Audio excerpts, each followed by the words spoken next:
And howdy, howdy, howdy, everybody. Welcome to tonight's stream. Yeah, so turn this down on my end too. It'll probably turn it down a little bit more on yours. Ugh. But yeah, music's supposed to go that low anyway because I'm talking. So yeah, tonight, as you noticed, as it went out and everything, or at least it was supposed to, I'm gonna do a little bit of a different thing. I did the commentary on the review Friday, during Friday's stream. And I was like, you know what? I have a almost 2 hour TAS video that I've been meaning to record a commentary for anyway. Make it a live event, make it a thing. Now, if you're live in the chat and all of that while this is recording, feel free to ask questions you may have about, how I did it, what you can do about it or whatever, just questions in general, I guess. And I'm going to try not to be distracted by other things while I'm doing this. But yeah, the thing that kind of annoyed me about the previous stream, because when I'm finished with these, I export them to YouTube onto the separate channel. I think I mentioned it last stream. And when I did that, the YouTube bots, bear in mind, right now, if you go over to that channel, the Gaming Gomer, if you go over there, and you try and look at it, you're only going to see the first 2 streams. The other 2 are still private. I just, I haven't set the time codes for them yet. And in the case of the most recent one, the YouTube bots decided, oh, hey, we're going to descend on this one private video. And to the tune of about 30-something copyright flags, most of which were just like, oh yeah, we're going to put ads on the video. And that in and of itself, I kind of don't mind at the moment, because I don't make my money through YouTube. I understand if it's somebody like your Jacksepticeye's or even your Leon Thomas's or your Jim Sterling. Well, maybe not even Jim Sterling's. But people who do make their living through YouTube ad revenue, I understand that's where that problem would lie. That's not where my problem is at the moment. But let me just say it like this. I've made more money through Patreon. In fact, I make more money monthly through Patreon than I do on YouTube. And that info is publicly available if you go over there. So that should give you an idea. But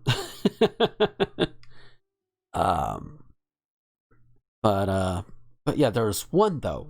There was one bit of music that got flagged that also that decided, hey, you know what? You played this particular song, so fuck you, nobody gets to see it. It's like, what the fuck, dude? And I think it was like 3 different companies that tried to claim it. Like, what the hell? But at least with this one, if I'm not able to dispute it or anything, I actually went to try and see what the different details are, like through the emails or what have you, but it wouldn't do it. I had to actually go into the studio to do it, which that's a bit of a pain, but that's nothing compared to everything else. So thankfully these record separately along with the live stream that I get. So I have a copy on my computer that I could just put into either Vegas or the other one I'm using, one of them, and I can just re-upload it without the music track, because that was on its own separate thing. So that's not going to be too much of an issue. Yeah, so yeah, just wanted to get a little bit of the housekeeping out of the way. Housekeeping, house cleaning, whatever it is. All right, so if y'all are in here or y'all are watching this or whatever, you're here for the TAS video for the Guardian Legend. I put this together a couple of months ago. It seems longer. It really does. But I put it together then, and I initially uploaded it to YouTube in parts as I got them finished, and then I did the 1 mega one that should be the current. I think it's the most recent public video, I believe. I could be wrong, but we're gonna be watching it on the YouTube anyway, just so I can also hear it and watch along with you guys. Well, I kind of have to because I'm commenting on it. So yeah, so we're gonna put that together. In fact, let me go ahead and swap over here. Oh, there's my cursor. I don't know why this particular... See, most things, they allow you to do away with the cursor. You know, like you don't... Like, you can tell it, hey, I don't want to see the cursor. And it would be fine. I really need to readjust this chat window. You know what? Fuck it. I'm not going to worry about it this time. But it's here. It's there. Okay. It's basically... I'm just worried about the chat window. Yeah. So, okay. Lock that up. Okay. But yeah, so as you can see down at the bottom, it's just over an hour 56. It can be done faster. I'm going to say this right off the bat. And the point behind this one. Now, if you go to TAS videos, I think it's .org. I think is the actual thing for it. If you go over there, they do have this in a category of like I think there's like 80% and 100%, and the part of those is you take damage to save time. This forgoes that. This is a damageless run. I initially was going through thinking, okay, maybe we'll 100% it, but then I realized you cannot 100% and do a no damage. So, and I'll explain more of that when we get to that point. Take a swig of water first.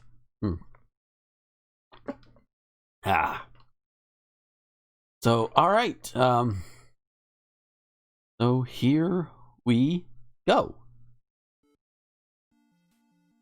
And you'll see as I go on through, I start out kind of boringly, because you'll see a lot of TAS videos. If you watch a lot of them, you'll see in sections like this, they will go just like move all over the place or what have you. In fact, you can see it on the TAS videos that are already up on the TAS video site for this game. But you know, it's kind of interesting. It's like you see me start out on this doing TASs and everything, because this is my second full complete TAS video. TAS, for those who don't know, is a tool assisted speed run or super run, depending on how you want to look at it. And you're basically telling a computer how to play the game. You know, because especially for like older games, there are like a whole bunch of variables that seem random, but not so much random. So, but you know, you just tell the computer how to do it. And the good thing about this is there are some points where it's like, oh my god, you almost took damage, and yeah, but then there are points, and you're not going to see it in the finished product. But there are bosses where I would get to a point and then it would take damage, but it's like, no, we can't do that. So we rewind and we try it again until we get one to where we do not take damage, like at all, and that goes into the finished product. So what you're seeing here is at least, oh god, I don't know how many hours of work for the total video. That's like, hey, you know, trial and error. You can't do this, otherwise you're going to take damage or what have you. So,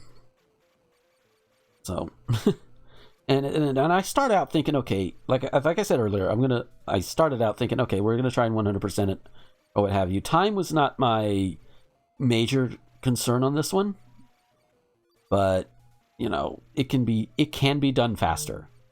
That much I will keep stressing that it can be done faster. But this boss, you know, doing it no damage, you could probably do it no damage even without a TAS, maybe, I think, but I don't know, you might need some skill. Now here you can kind of skip for the most part. I mean, you don't have to get this. You don't have to get the item I'm about to get, which is, yeah, that little wave item. You don't necessarily have to get that. There are a lot of items you do not have to get if you want to go for best time. Just best time, any percent. You don't have to. There are items that work better in the long run than others. Oh, yeah, you gotta stop. Let him go. I do get some of my favorites. Like I get the beam saber. I get, I'll eventually get. I think I'll at least get one of every item. Oh, that's what I did. Went by so fast. So some bosses you can just do that, and there you go. It's easy and done. That's not going to be a thing that happens throughout the entire game, sadly, because there are bosses with a lot more HP. But as I was saying, I get at least one of every item, and some of them I power them up all the way, some of them I don't. And that's a little trick you can do. I think you can hold on to the select button and it'll stay like that until you need it not to, but I never really did that because see, you have to input these in frame by frame, and I'm sorry, I am not holding on to that select button all that time. I'm just, if there are ways to do it, like, because I did this through FCEUX or whatever I think it's called, because it has its own built-in TAS editor. And there are other ones. I think BizHawk, I think, is the main one for most systems that they use on TASvideos.org. Org. And while I have it, it's not playing nice with my computer at the moment. I don't know why, but the FCEUX emulator works just fine.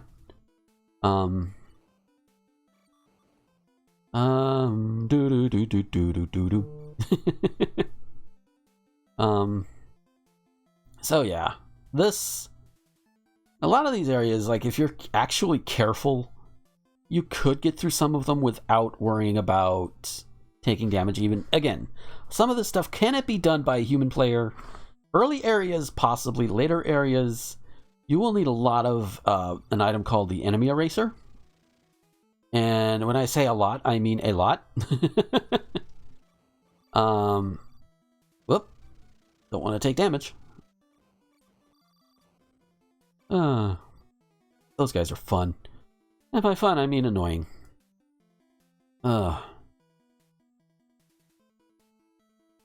we got these little fishy dudes, and again, a lot of it. Again, I'm gonna keep stressing it.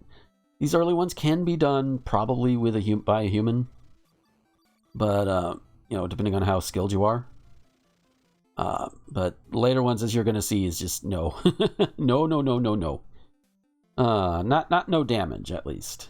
I mean, it's beatable by humans. I mean, humans have done it, but I mean, hell, I've done it. In fact, I've got a whole Let's Play playlist on my YouTube channel for it. But yeah. Sometimes you just get this, and I really should have been doing more to up the entertainment factor. But live and learn.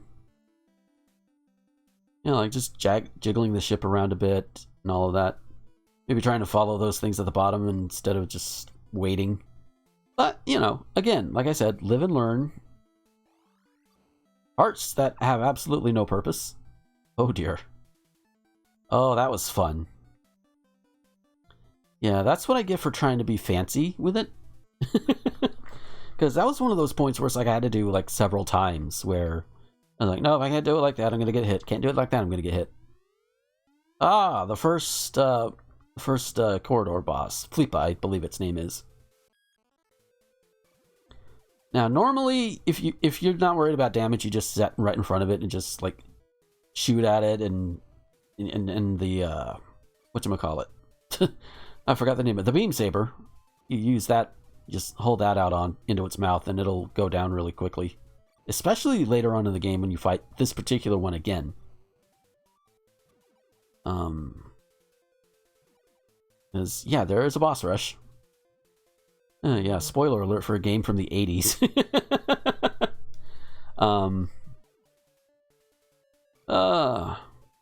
Not much to say about this. And again, this one, it's doable by humans. In fact, I'm playing it kind of like a human at this point, not really trying to show off. In fact, most of the bosses, I try not to do like the whole show off route. It's just, let's just get it done and get it out of there, which can cost me time. And the moon key. Now, if you're going for speed, you don't want to take the next area. You don't necessarily want to go to the next area that I'm about to go to in this, but for this one, it's like, I didn't have a clear goal other than no damage. And usually when I go through like a normal playthrough, I try to get everything. And,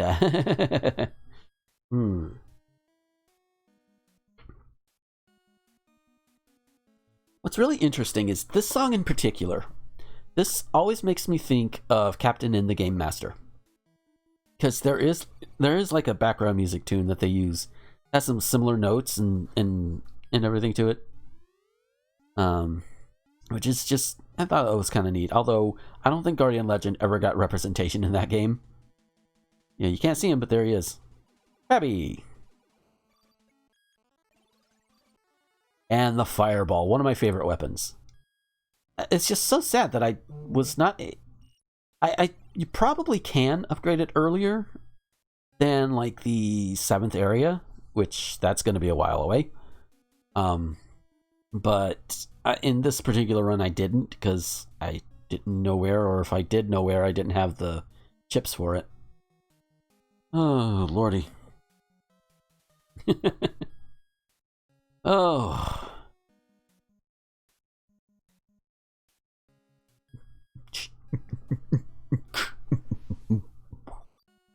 And that's when I realized, oh yeah, I don't need that because I'm not taking damage. I don't need that energy tank.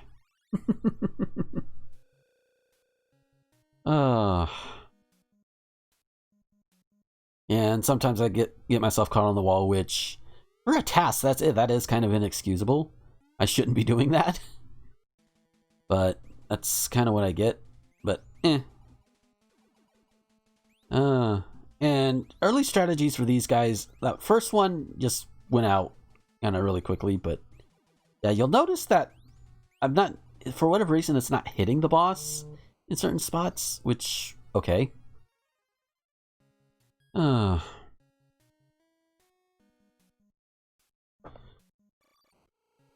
boy. So we got Corridor 11 in the first. The boss of this one is Optimon, I believe is what it's called. Oh, Optimon.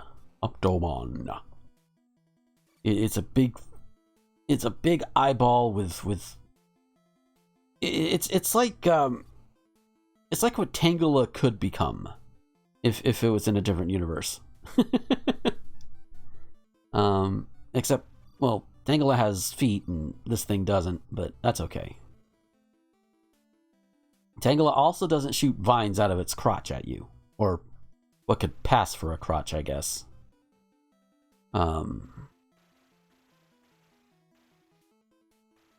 Oh dear. Yeah, some of this run is going to get a little repetitive at some points. I apologize. I'm going to try not to. Oh dear. Oh, why did I go for that one? Oh, I know why. I know I went for the repeller for one reason. And I remember reading, and sometimes the strategy works, sometimes it doesn't. But I remember reading in an old magazine, I think it was an old Nintendo Power, where the repeller is supposed to work well for this boss, and I just wanted to set up early, I reckon. Whee! And here I go just dodging shit.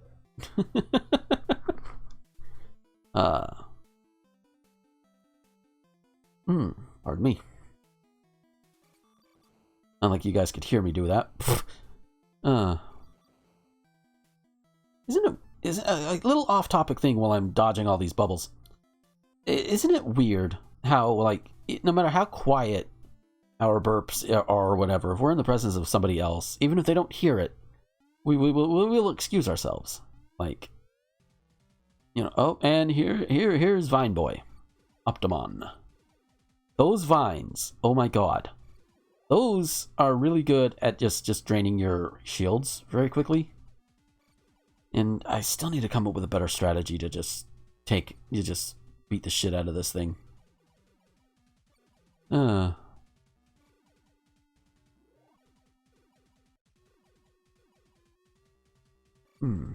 doom doom doom doom doom.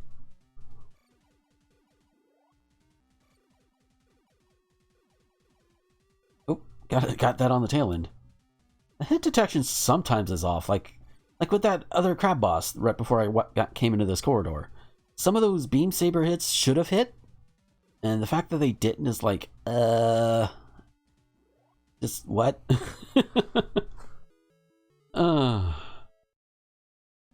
No key or anything, but we'll get an item. I think this one gives me the grenades. I think grenades are probably among the most useless items in this game. I haven't found much of a use for them, although I remember having fun with them when I was younger. Like when I was younger, we would rent this game from the video store or what have you, and we had a game genie. Yes, I'm that old. We had a game genie in the household. Alright, there we go. Some fire usage. Whee! I probably could have just bolted through and been okay, but better safe than sorry if you're doing a no damage run. Whew. Yeah, and we're not done with the aqua areas yet. Because there's still like a couple more for it to go through. Oh. But yeah, so like I said, this is watched on my own YouTube channel for this one. Just it's like the other one, really. And this one is public. If you want to watch it without my nonsense, you can do that as well. Options are good, kids. The little Lander Lolo character.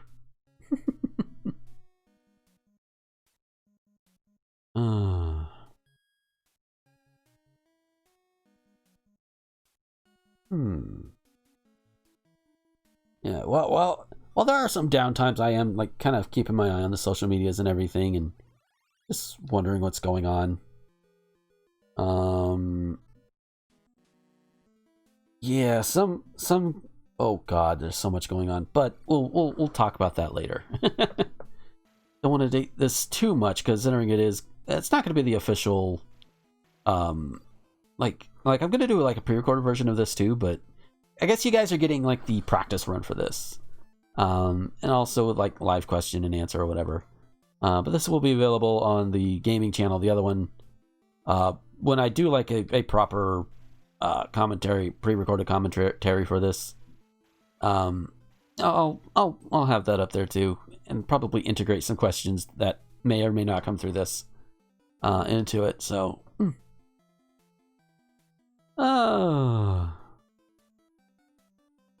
these blue fishies are fast. That's oof.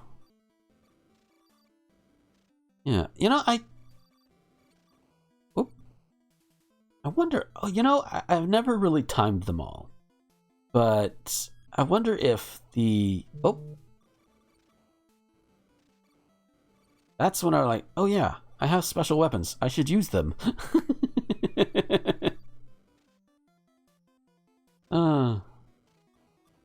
I've never really understood what is actually supposed to be coming out of.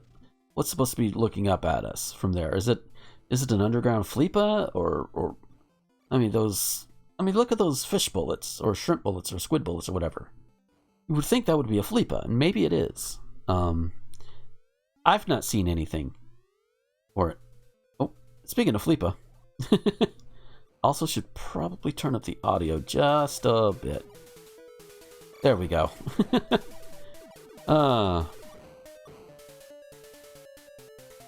But yeah, this one, holy shit. Look at all of those. Now tell me, do you think a human could do that? Possibly. Honestly, there's a lot of things that a human could possibly do that a TAS can also do. I mean, I think with like Mike Tyson's Punch-Out, they use TASs to try to help find a way to get like that perfect time on every wrestler for like regular human speedrunners, and it's all doable, believe it or not. In fact, there are people that have actually beaten TAS records in Mike Tyson's Punch-Out. Whee! Now I start doing the thing. Oh, this asshole again. You stand right there, none of the shots will hit you. Usually. At least with this one.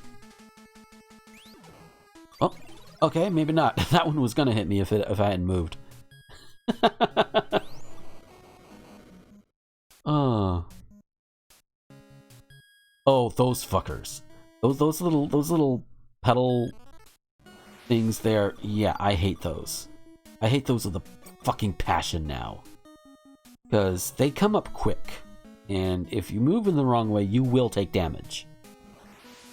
Which obviously you do not want in a no damage run. Oh god. And there are plenty of those kinds of rooms in this game. And I hate every last one of them.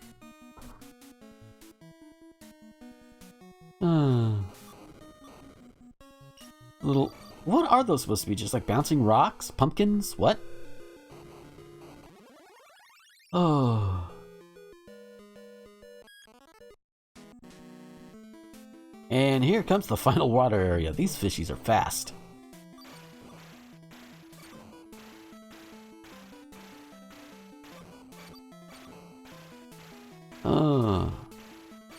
So much epic dodging maneuvering.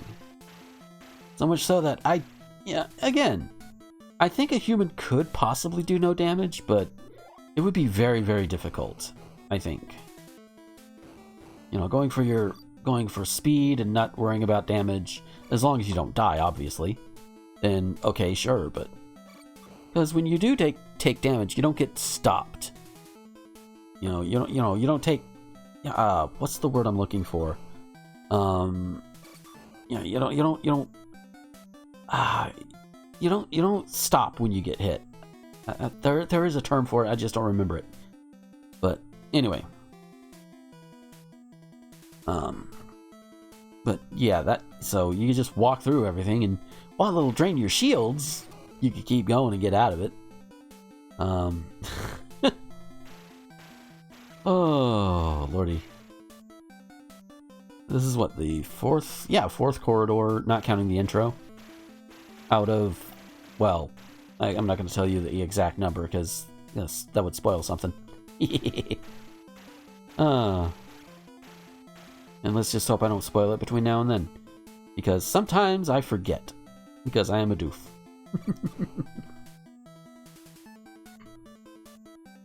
Oh, lordy. Yeah, I noticed that TAS is a category here on Twitch, and that's cool. This technically counts. I'm commenting on a TAS that I myself recorded. So I don't know if TAS category on Twitch is usually like, oh, it's just watching the TAS and everything is like, or if it's watching somebody make a TAS. Now that'd be cool. Oh, this guy. There he is. Yeah, it's a bit more of a pain than you think, because of the flow of those claws there. I don't know why I went with a fireball, but in that case, that kind of helped save some bacon. Speaking of bacon, I actually tried some corned beef hash with like eggs and bacon, like with the bacon cooked with it and everything, and it's okay. Tastes a little weirder than what it usually tastes like, but I might try it again just to And of course, things you might notice is, the more damage that boss takes, the faster he gets, it seems like. Yeah, it's like working on an animation when you put together one of these, because you're going frame by frame, and the end result just goes by faster than the time it took to actually put it together. So what took this, what I say was like almost 2-hour video took literal, probably cumulatively at least a couple of days. So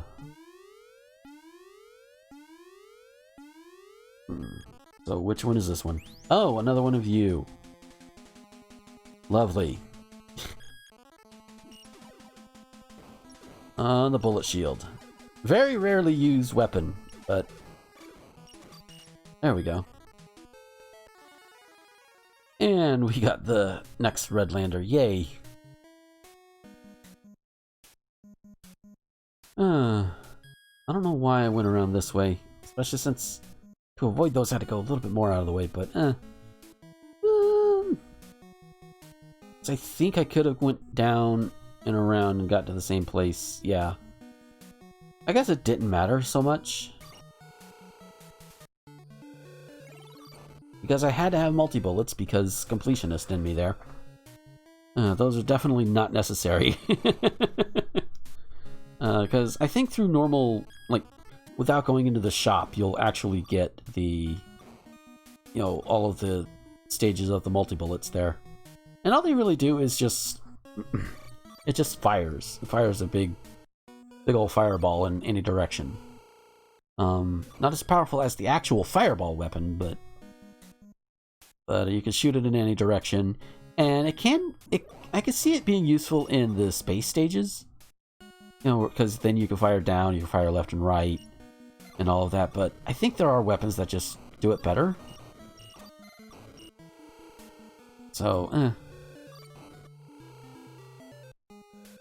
Yeah, so we go to the next area. The next one is the forest area, I think, and that's going to be the south of here. Yeah.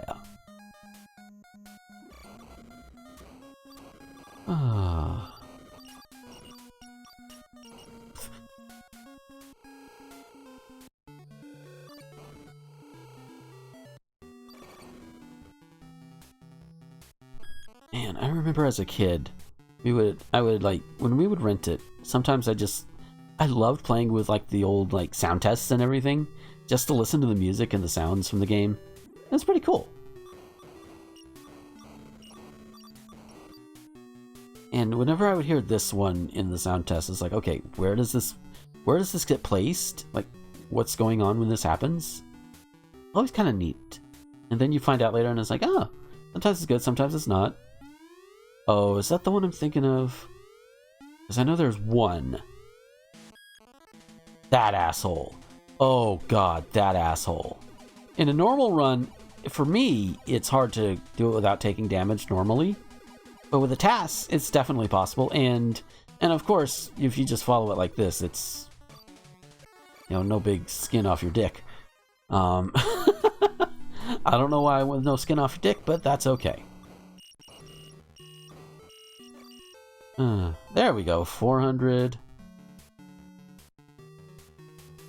Yeah, and I know the corridors for this area are right at the other end, but you know, again, at this point, I was trying to go for a completionist thing. At this particular point in putting everything together. But you know, as you'll see by the end, that didn't work out too well.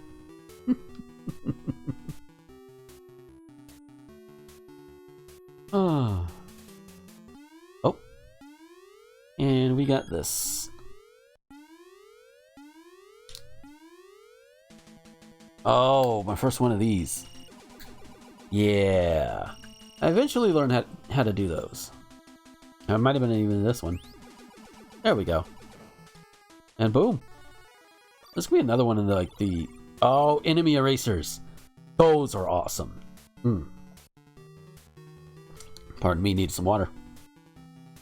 But enemy erasers are your best friend in a no damage run. Well, okay, they're your best friend in any kind of run. And what they do, you'll see it a lot. Hopefully it's not bad enough that I don't think I used them to the point where I have to put an epilepsy warning on it. I don't think. So, at least as far as I'm aware. Yeah, see, there you go. Enemy eraser. Boom. It takes out pretty much any minor enemy and a good chunk of bullets. No, I don't know why I went that way either. Oh dear. Corridor 13. I believe I do this. Yeah, I do this first. Sometimes when I'm going through, I'll do 3 and then 13. But other times it's just, whatever.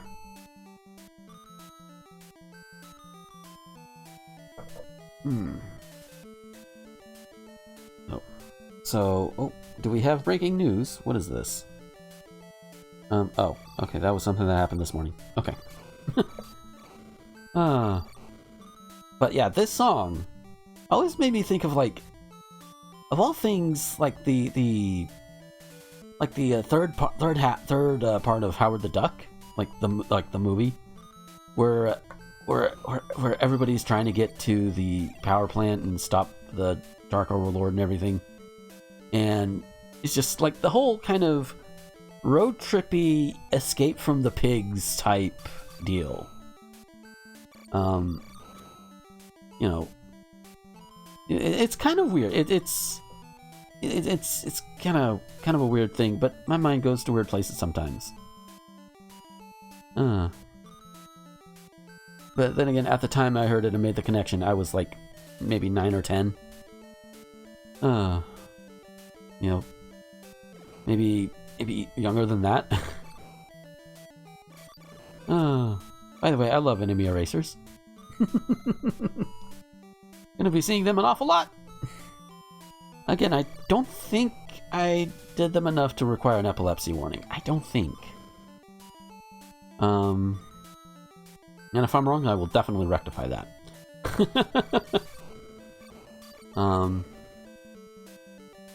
And those things that I kept shooting, those red things, if you get close enough to them, they'll break apart and fly at you, which are a pain in the ass to dodge. Oh. Alright, who is it? Oh, this asshole. Yeah, this is one of those where I change tactics in the middle of everything. Because I'm realizing, wait, I'm using too many of them. Too many of the enemy erasers. And I kind of should not do that. But they are good for taking the missiles out.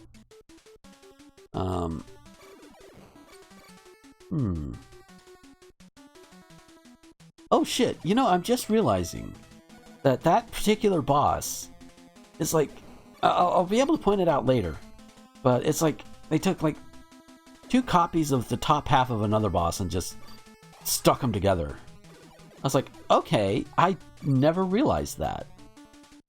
I'm willing to bet if I went around and like did some sprite editing of this game, that if I edited that one boss, this one would look so totally different too.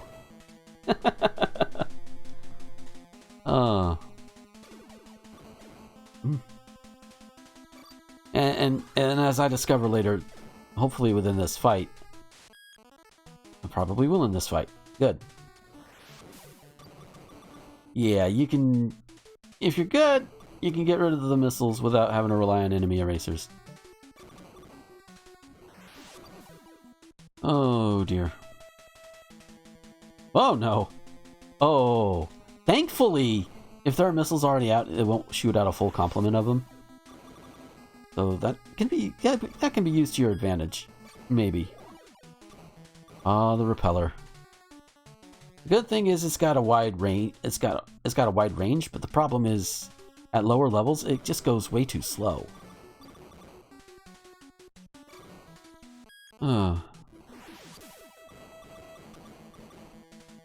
But yeah, I think if I go back and like redo this and tighten it up a bit, I think I know what kind of strategy I'll go for when it comes to this boss in particular. Like, it could have, like, I could have had that done so much quicker if I just went and stuck with the fireball, to be honest with you. But, you know, you live, you learn. And I think at that point I was just getting done with that. Is like, I just want to be done. And the next one, this one, yeah, you have to wait. And wait. And wait. So I decided to try a few things. You know, by a few things, I mean just see how fast I could turn. Just whee! Just turn, turn, turn. Do every season, turn, turn, turn. Oh.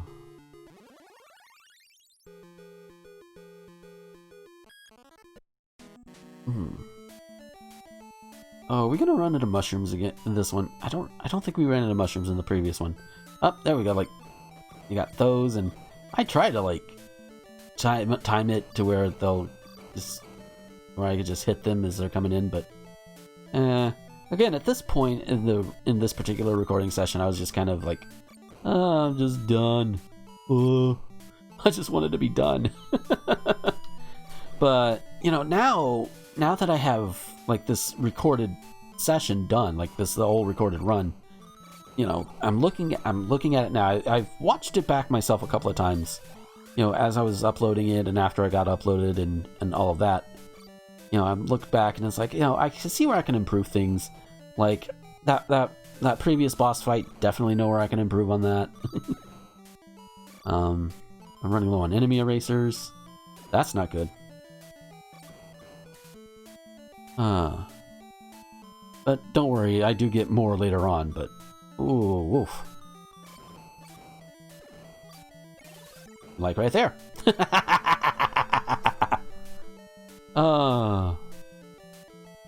But yeah, like I mentioned, I played this game as a kid, and we had a Game Genie in our household. And for me as a kid, this was way too difficult to begin with. So I would use a Game Genie, because, I was a kid. And I would just blast through, just like have infinite everything on. And that was a time where I would just enemy erase everything, and thankfully nobody around me had was prone to epileptic fits or anything, because oh god, nobody would be allowed to come play with me again. Just no. Like, no, you don't want to go over to his house. You might get he might make you do the thing. I would have been deep shit. I would have. And I would have deserved it. Like I don't know about you, but if you accidentally cause somebody to go into an epileptic fit, and you do it repeatedly, especially like on purpose, because kids can be mean little bastards, then yeah, you deserve to have shit. That's just the fact of life. These Optimon fights, at least at the beginning ones, they're a pain in the ass. But once I get the stronger fireball weapon, then they become a little bit easier. Wow, that one went fast. Oh dear. Hit detection. What's that? But I'm willing to bet that the hit detection for the fireball and the hit detection for you might be a little different. I'll have to test that sometime. Obviously, I'm not testing that now. Not that I could. Because this is a pre-recorded video. Oh!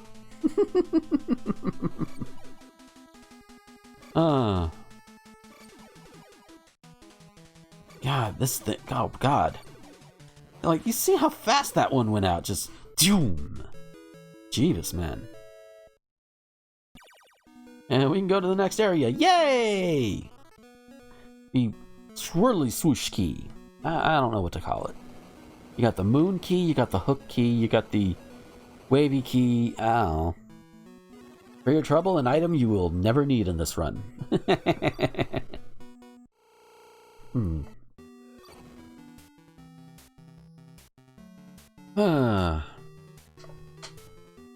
Let's see, based on this, I think we're coming up on, well, we're going to be coming up on the halfway point soon, I think. Oh. So while we get over there, I just want to share like a little thing, because it's kind of annoyed me a little bit. What had happened this particular morning, and for those who don't listen to my podcast or follow me or anything, I don't talk about it much on social media actually, but I do, as a bit of pragmatism, I do invest on the stock market and all of that. Not too much. I'm not like big money or anything, but I'm trying to get there. In lieu of being able to find something that A, I can actually do, and B, can pay me enough to do it. Because recently I got out of the truck driving thing because I might, I mentally and physically was starting to not be able to handle it. I think it was just my body and mind just being done with it, and that's the way it was telling me. But I have also, I invested some money in the stock market, and Friday, like Thursday or Friday, I noticed like a couple of stocks that were shooting up really fast. I was like, okay, sure. And sure enough, they shot up, and like by the end of the day, like at one point during the day, I'd had almost like $2,000 as a thing. I don't know why I did that. You know, in which is good. Woke up this morning, for reference, if you're listening back, this is a Monday. Woke up this morning and I lost like almost like $400 back down. It was like, oh shit. So you can, as you can probably guess, I quickly sold those and then got some other stuff, and I'm a little bit more stable and starting to shoot back up now. So, oof, that was, yeah, that's the thing. You know, speaking of stocks, I'll probably, after this, I'll probably, yeah, and then this probably, you know, after this I'll probably do the Animal Crossing thing, because I have not done my nightly check of my stocks, you know, of the turnip prices. So, and by the time this, you know, this run finishes, it'll be a few hours. So, yeah. Oh lordy. But yeah, so that'll be long after this. Dum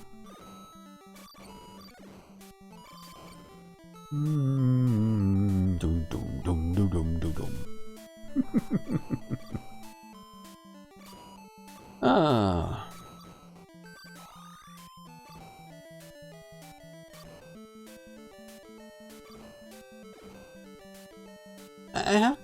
I have to admit, a lot of these backgrounds and these areas, they look pretty cool, you know? You know, they picked a theme and they went with it. Mushrooms, forests. The next one is the crystal area, which I think is definitely one of my favorites. Oh, buddy, you're overusing those. Okay, this enemy. Notice the top. Notice the top of this enemy. Does it look familiar? So, I never noticed it until, like, honestly, doing this. But it's like, you take that top half, and you duplicate it, and then put them together, and there you go.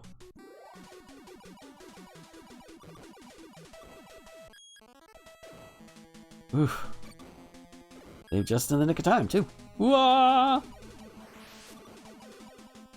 This gets hectic. Oh, jeez.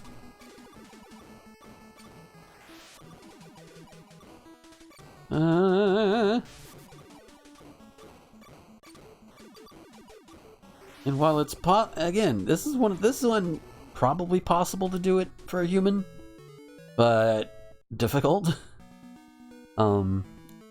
This can be the same for most of these bosses, I think.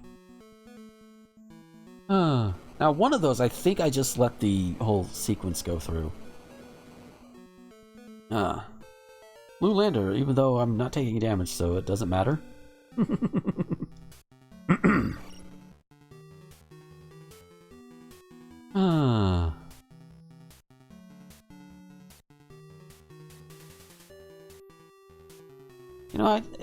I know OC Remix has done some remixes from this game.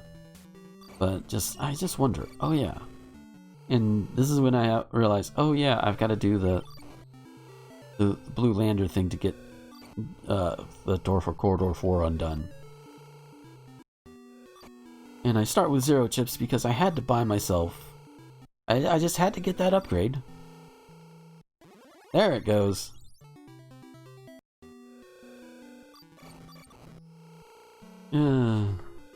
I do like the way that they have different ideas on how to get the corridors open, you know?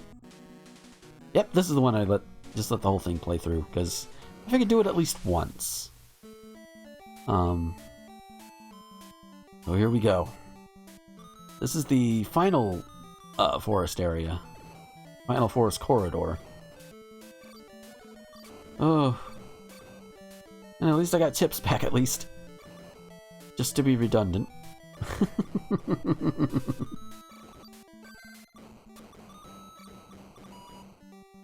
Oh. Whoa. So now we've got to introduce epic dodging maneuvers. I'm out of enemy erasers for the moment. Oh dear. Which, yeah, I do alright. I mean, this video is complete. I mean, it's like spoiler alert. There's no damage being taken, but there are plenty of close calls. Oh, and that sound means I think I picked up some enemy erasers, which I find out right there.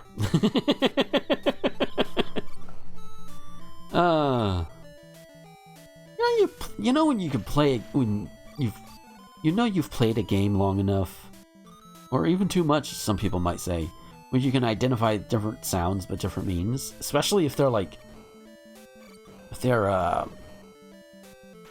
word I'm thinking of? You know, depending on circumstances and everything else, like that little bird.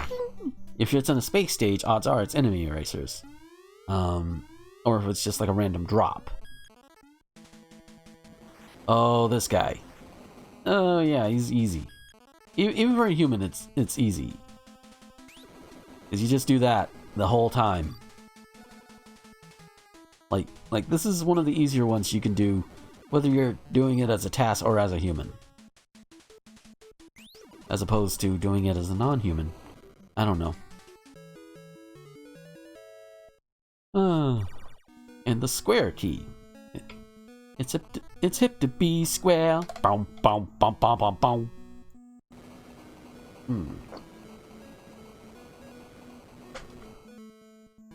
And see, multi-bullets. And my multi-bullets are already maxed out. So, because each of these special weapons have 3 levels. I don't remember if I explained earlier. Oh dear.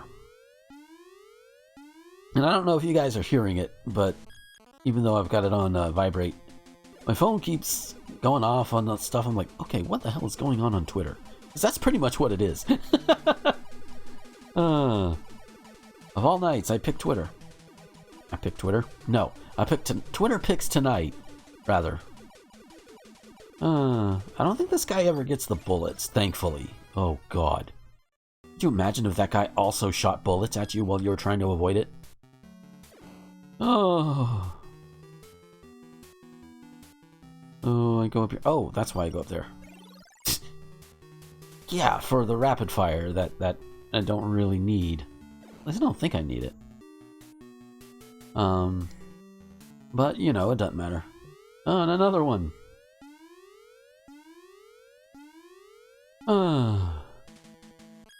And you again.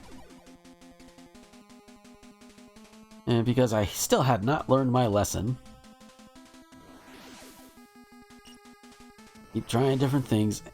I think I eventually do settle on one, but it's definitely more with later weapons. So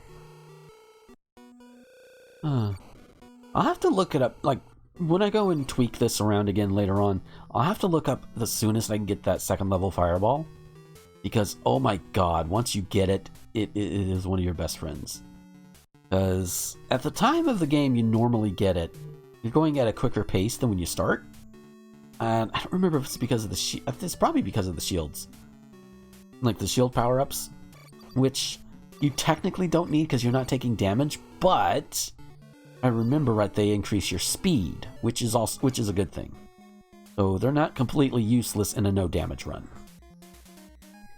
And with that particular speed power-up, you can just easily go and use a fireball as kind of a walking shield. Oh, look at that. Oh. That's how you do it. Right there. That's how you do it. Yeah, that's... If you're exploring every area before you go to the next corridor or what have you, that was definitely going to be one of the first ones you fight. And it shows. It's meant to be.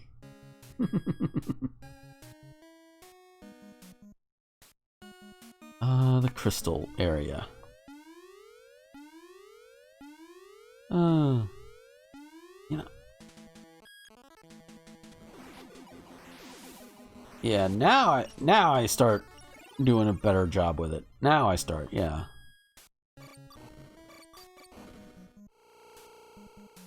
Do I go in this one immediately? No, I don't. Okay. Because I know there's some stuff up over here to the right that I can pick up. Yeah, what is that? Oh! Blue Lantern, okay. I mean, and not for nothing. You know, it does. I think it does refill your chips a little bit, which is a great help. And this area looks so cool. Like, you got the crystals, you got the blue in the background. It looks so awesome. Those things cannot be enemy erased, which is why I'm not using them. That, and I also want to save them. Now those orange diamonds, yeah, they can, but again, trying to save up.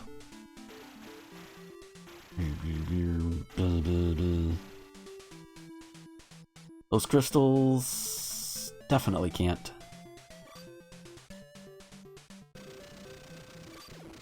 See? I don't know why I'm not going with a special weapon at this point, but I eventually learned to, but... Or was I wrong? Was I wrong about those things? Yes, I was. But those blue crystals, I was right about. Okay. This is what happens when you go back and you commentate on something that you did a couple of months after some time has passed. You know, sometimes you forget things. It's like, oh, yeah. But I think that's kind of half the fun, you know? I mean, not all of us could be Weird Al Yankovic and remember exact places where things were filmed. You know? Like he did for the commentary of UHF. I was like, how the fuck do you remember that, man? Jeebus. Oh...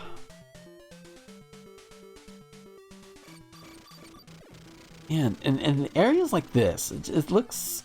I mean, it's on an alien planet to begin with, but that area just looks even more like an alien moon or something. I thought that was kind of neat. Oh, you! You again! Haven't you learned your lesson, brat?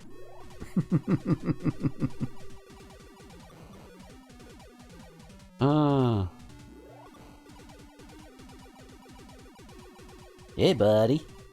Look at me, I'm a target! Oh.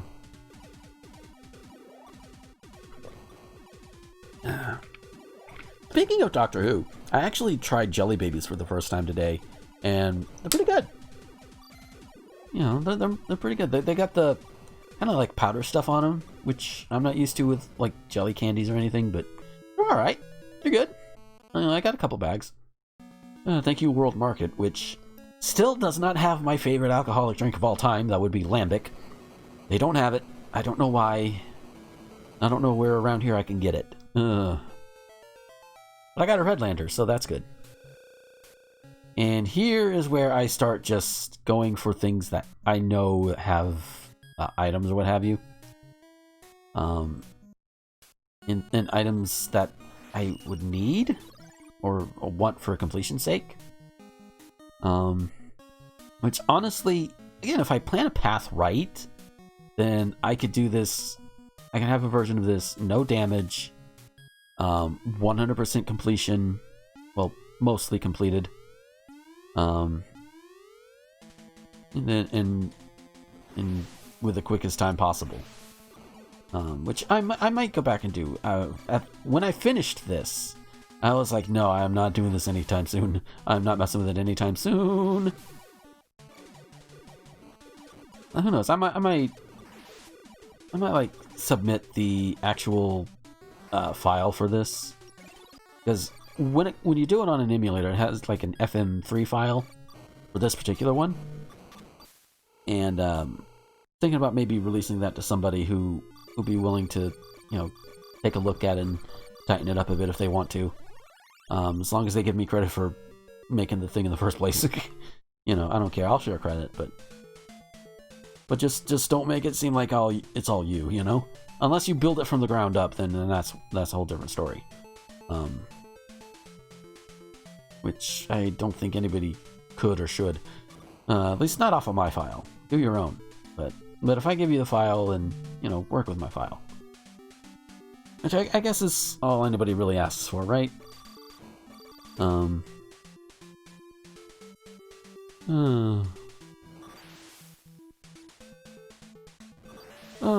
And that's when I learned, oh yeah, special weapons work against those really well. Oh, just wait till you power up that fireball, buddy. An energy tank you don't need. Parts you don't need either.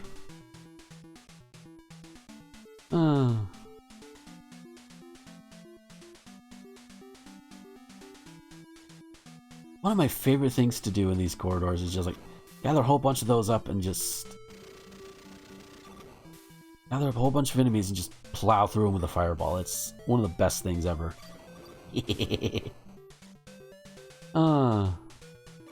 Epic dodge maneuvers.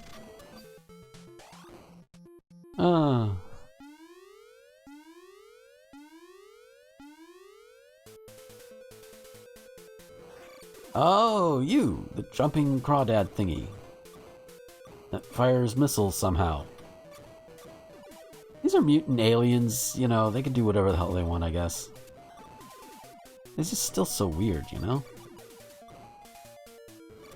It's like people will look at a sci-fi thing and they're like, well, they can't do that. It's like, it's sci-fi. It's science fiction. They can do whatever the hell they want. You know? You know, and there's a safe thing you can say for like pulling things out of your ass that are not consistent with the universe or whatever, but some universes it's like, you know what, new things happen all the time. Just roll with it, man. I mean, yeah, there are things that even I will look at it sideways and be like, wait, what the fuck? But, you know, otherwise it's like, yeah, whatever, you know? Just sit back and enjoy the ride. In fact, for me, looking at things and going, what the fuck, is kind of part of the fun sometimes. Hey, more enemy erasers.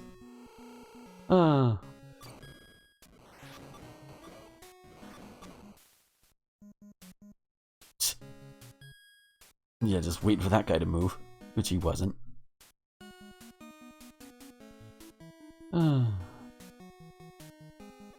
I don't know why I didn't do this before the corridor, but that's okay. Yeah, those fuckers. Urgh. Those little pedal spinny bladey thingies. Yeah, nothing up there, so we're going out.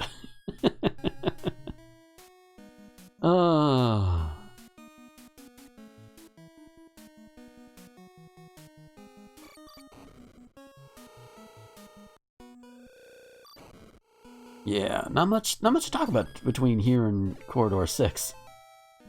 Which is definitely going to be the next corridor, which...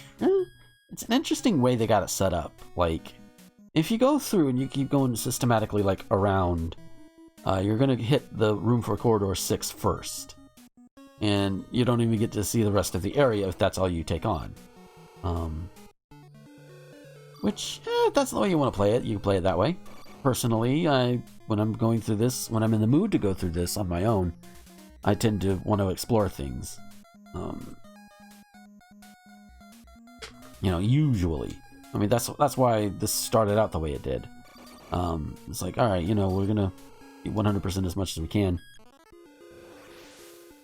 And that's when I learned, yeah, you gotta wait a second or two before you can fire one of those off.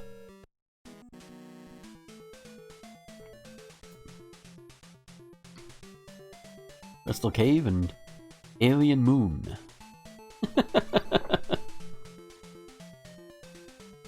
Oh, Jeebus.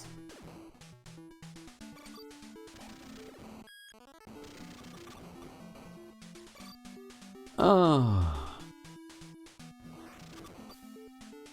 Yeah, some of these enemies...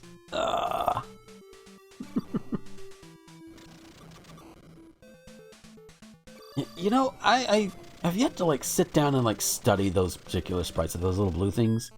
They look like little like, satellite dishes of sorts. Oh, dear. Oh, shit. Epic dodge maneuver.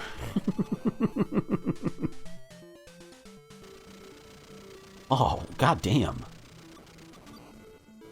Yeah, that little segment took a few turns. Oh, God. I was like, okay, we'll try going 3 frames. Nope. Go back. They're going 3 frames this way. Okay. And then 3 more frames. Nope.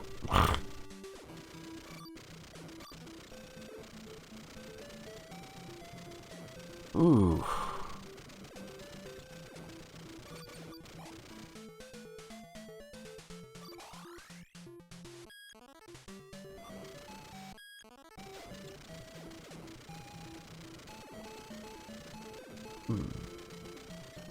Yeah, more... Oh. And that's convenient.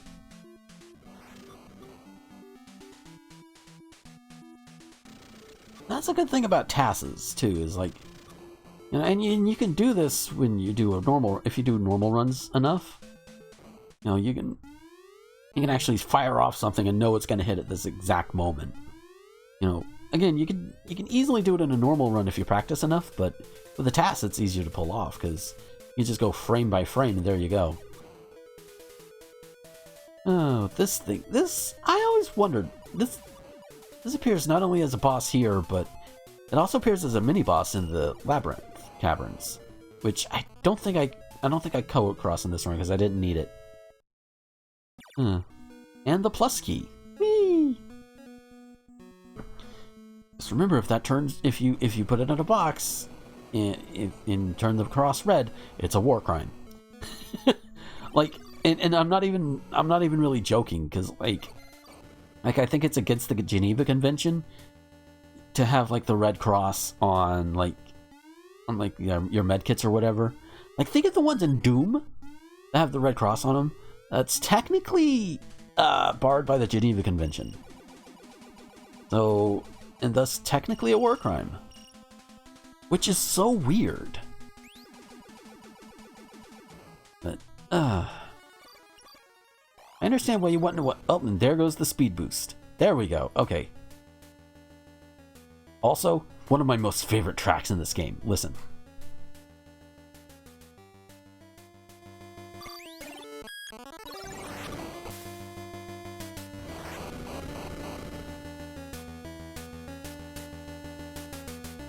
Okay. and while we were doing that little bit, I got the next level fireball, and oh my god. That is so awesome. And you go fast enough, you can go through those barriers like that too. Which I think is always cool. What is over here? Oh. Because I know what's coming. This one, for whatever reason, kept giving me trouble.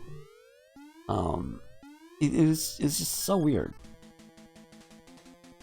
I think it's because it's got so many bubbles that are just firing out. The original strategy for it was just not gonna work. Oh.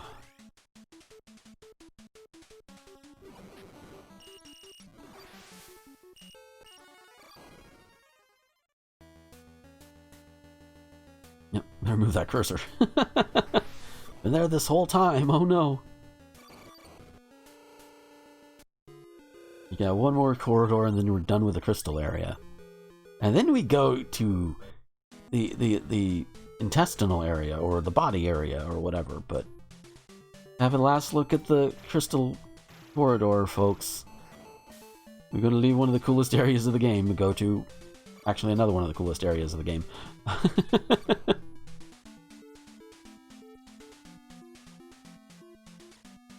Oh.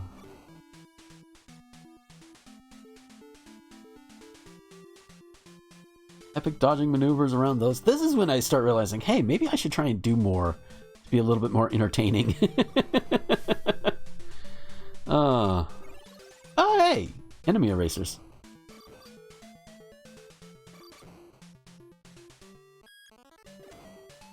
Yeah, use those when they get a little too hairy.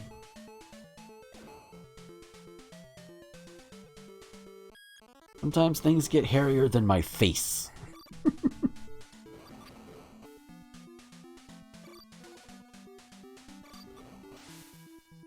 Oh dear. You know, I don't remember what those are called. I remember those things that break apart and come after you. I used to always call them like Metroids, which they're not, obviously. But I guess it just reminded me of like the Metroids and all of that. I don't know why. They look nothing like them. Again, I was a kid.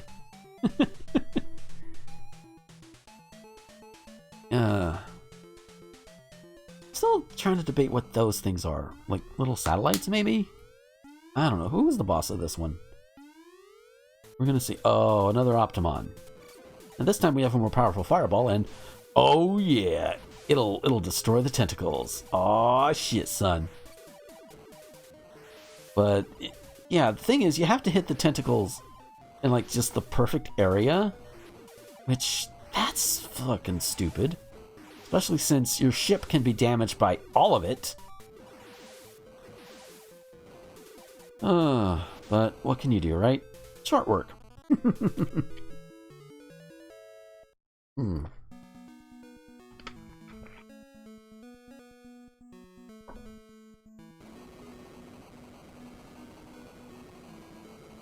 You know, it's funny.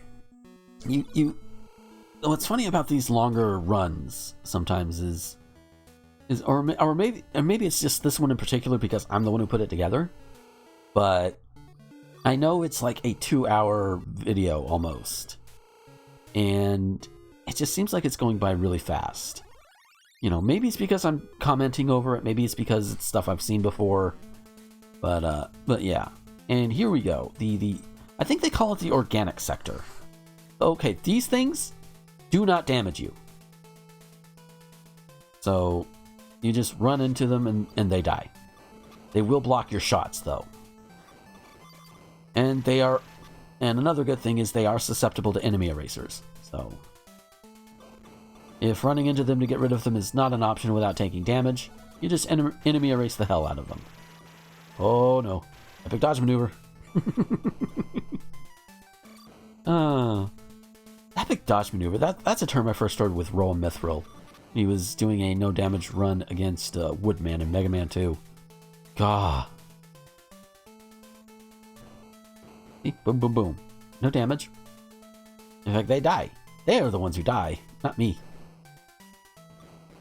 Yeah, and there you just saw a moment ago. It's like, oh, hey, eyeballs.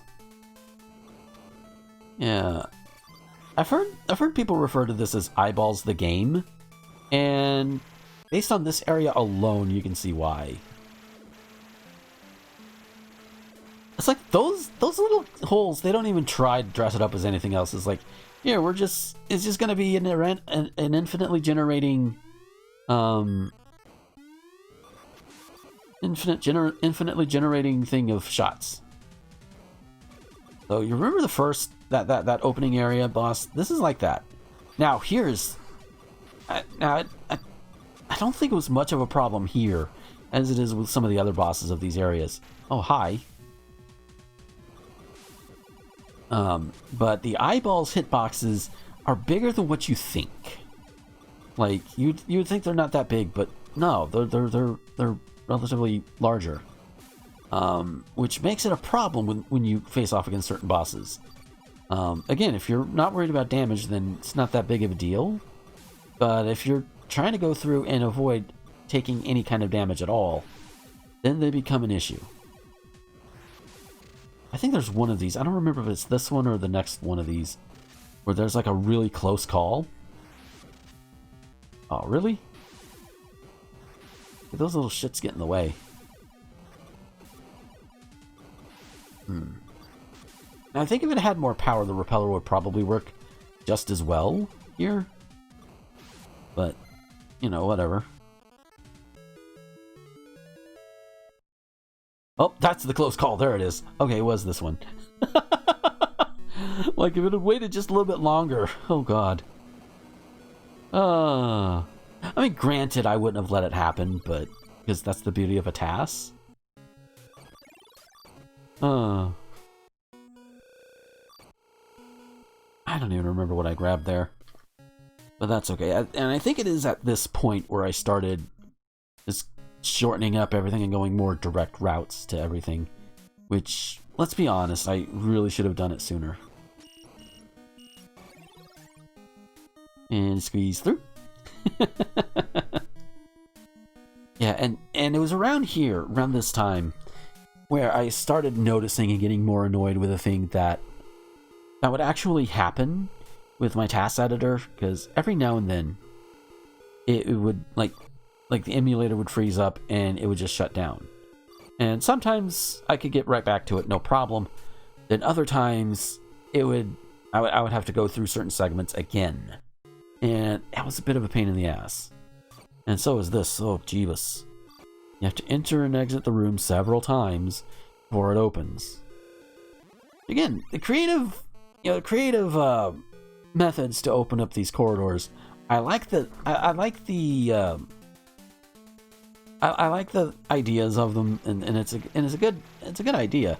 Some of them are just oof, and it's not like it's not intuitive. They do give you hints. You just got to seek them out. But and by hints I mean they outright tell you. Like for Corridor 3, there is a hint that tells you wait forever. Then the door for Corridor 3 will open, or what have you. Or for Corridor, I think it's Corridor 8, that's going to be the next one. You just have to set your weapon to no use and fire. That's literally all you have to do. So the game does tell you how to open these. So, I don't know, everybody was like, oh, older retro games, they don't hold your hands. Well, this one, it kind of doesn't either. Well, it does a little bit, by telling you how to open them. I mean, I'm pretty sure some people would be like, well, they shouldn't tell you. You should be able to figure it out on your own with just a vague hint. And it's like, no, because that's, because the whole idea. Oh shit! Oh, those blue ones, those small blue eyeballs you see there. Oh, they like to home in on you. And I think I got rid of those. Oh. And when I mean home in on you, I mean I don't mean like they aim fire and they just go off all willy-nilly. No. They'll keep trying to hit you.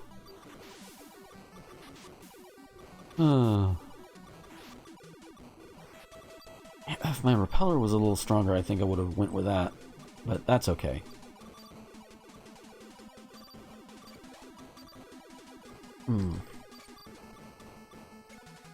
And there we go with the enemy erasers.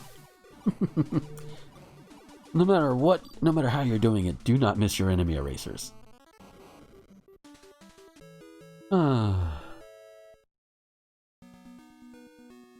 Oh, the Area 7, the first organic corridor.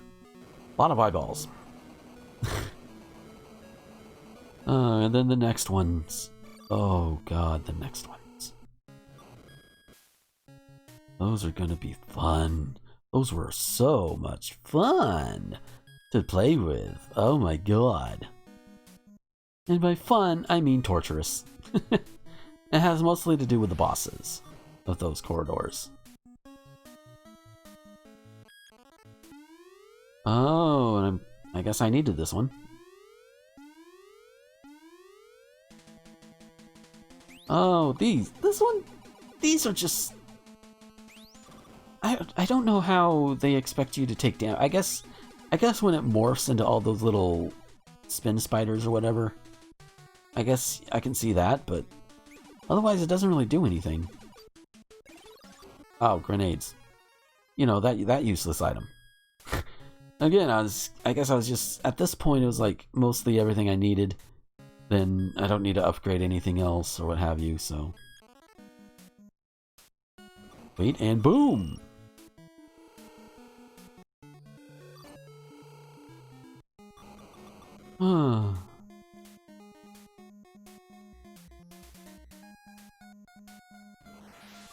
My phone keeps going off. What the hell?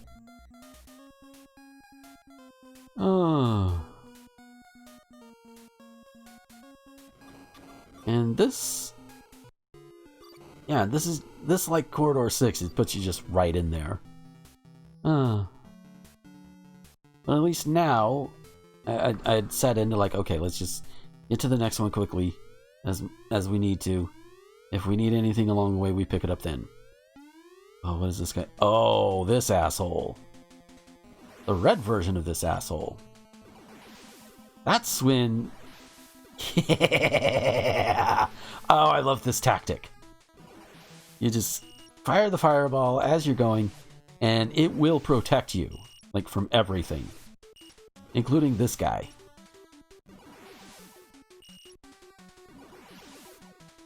Oh, yes, you love to see it. Oh, yes. And I think that was the upgrade for my fireball, so I can't run with it anymore, but that's okay. Because I don't need to. Always get your enemy erasers. Or did I? Oh, no, I think there was a red lander. Okay, never mind. Because I'm still doing the speed with it. Okay. I picked it up so fast, it's like I didn't notice it.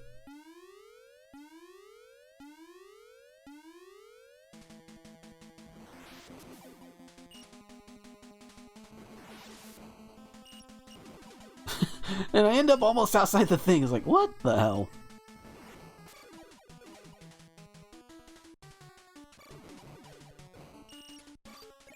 Combination of strategies. I mean, that's not bad. Not a bad one. Whee!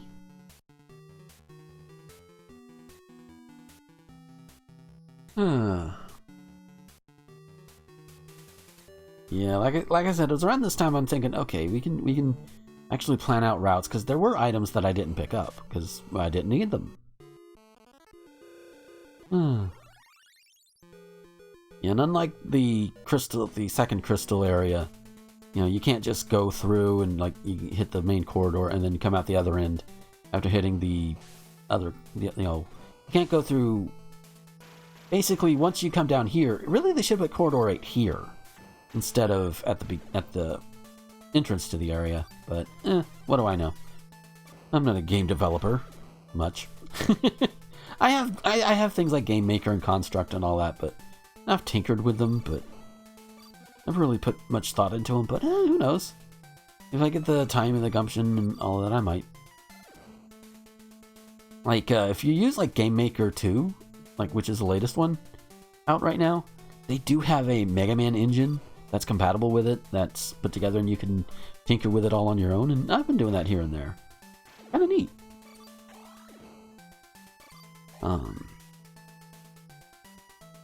Yeah, building your own game engine, that's always fun. And I did that once, like years ago, like over 10 years ago or so. Oh, that was a short corridor. Is it me, or is that short? But then, Grim Grin. You would think you could be forgiven for thinking that this guy would be called Igor, because there is an Igor enemy in this game. Eyegore. But no, this is just Grim Grin. And this one's not too bad. He doesn't shoot too many eyeballs at you. But then you'll fight him again. And he'll shoot even more eyeballs at you. And as you keep fighting him, look at how he goes as you fight him, as he takes damage.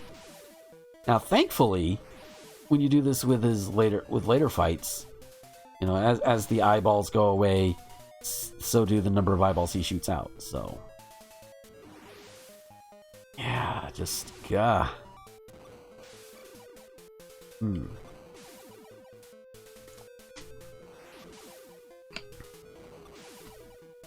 this one is not too bad. This one's actually kind of fun. This is not too difficult. You know, you could probably even no damage this as a human player. You know, normally, if you got the right weapons and everything. Maybe, if you're good. Even with this, it's like, yeah. You know, switch to your enemy erasers as needed. Yeah, that's what I thought. Yeah, because... And watching through this again, I'm also double-checking. It's like, okay, I really did do it without damage, right? And truth be told, yes. Because I double and triple-checked this one, because I didn't want to have to put it up and somebody be like, no, you actually took damage here. So I double and triple-checked my work on this one. Oh, but the slowdown, the flickering. Oh, 8-bit NES limitations.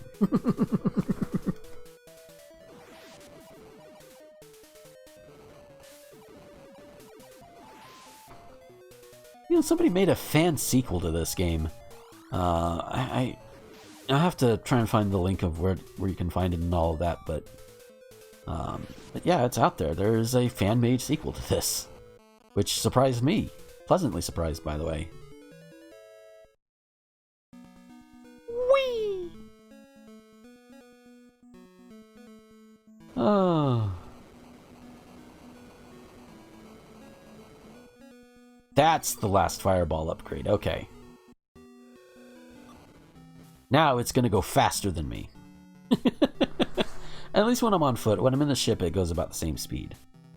When I'm transformed into the ship, I should say.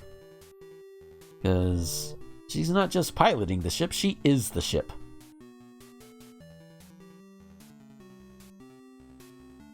You know, all these people that don't want, like, the female protagonists and all of that. It's like, they've been around forever.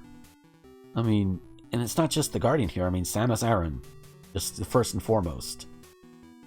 You know, and not just in some, like, fruity-frilly games either. I mean, Guardian and Samus are, like, basically sci-fi heroines at this point. I mean, Samus is obviously the more well-known, but then you have... I don't know what name they gave her, but yeah.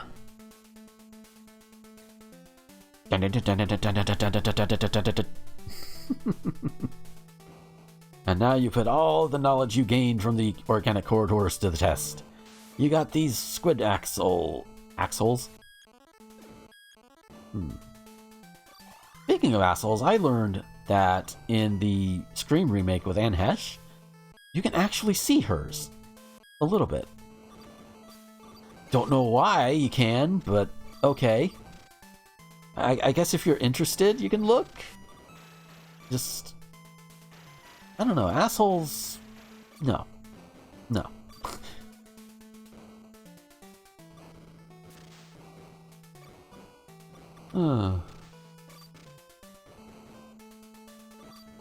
Which, yeah, that's a bit of trivia for you.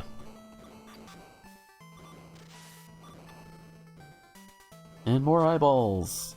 And more of these squids, and... Oh. So many close calls, holy fuck.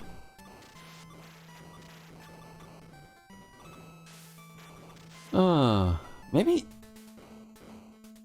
You know, maybe when I go and tighten it up a little bit, maybe I could do that. More close calls. Red Grim... Oh! This guy! Yeah! Remember how I talked about those blue eyeballs earlier? Guess who has them? Grimgrin!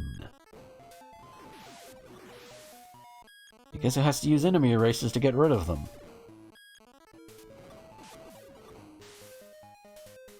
Because fuck you, Grimgrin. And those blue eyeballs, they're just like any other eyeball. Their hitboxes are very much larger than the actual eyeball. Hit detection? What's that?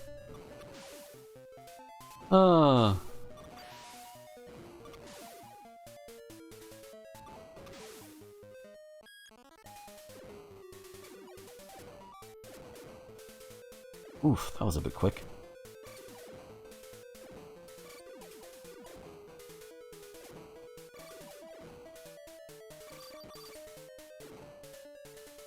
And it looks... and of course I just abandoned the fireball for the moment because, yeah. I was getting tired of having to switch. Like, god damn it. And... yeah, see me switch strategies in TAS time.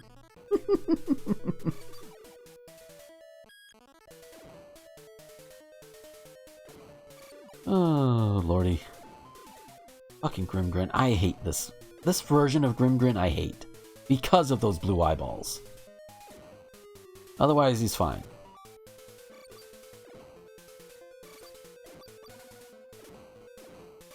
You know, I wonder if they're ever gonna... If rights can be worked out, you think this could ever get on, like, a Nintendo eShop or something? Or at least the online stuff on the Switch? That would be neat. Because honestly, I would love to see more people go and take this game on. Like, under normal circumstances, it's not an easy game by any means. Which is why I tasked this particular run instead of trying it just on my own. God, if I tried it on my own, holy shit. But I mean, if you're watching this and you're that much of a masochist, go right ahead. I will watch. If you do it, I will watch, and I will be like, fuck yeah, you are the king or queen. I don't know. I don't know how you identify.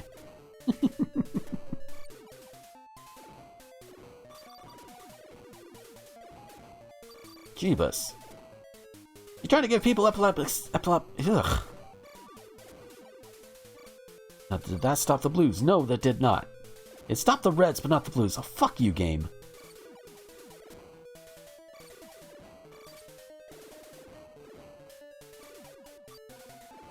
Ooh. Wait, I don't think it stopped the reds either, did it? No. It just didn't stop the eyeballs in general. Because of course it didn't. Oh, finally you switch back to the damn fireballs. Ah.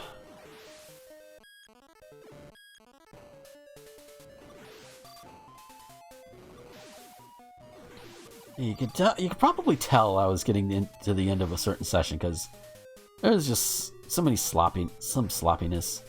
And hey, no more eyeballs for now.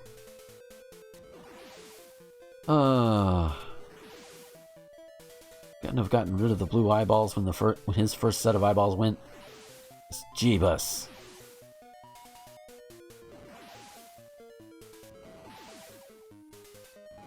At least the bullets are destroyable by that fireball, so. Oh dear. And here we go again. I think out of all of these fights in this task, I think this one is probably the longest.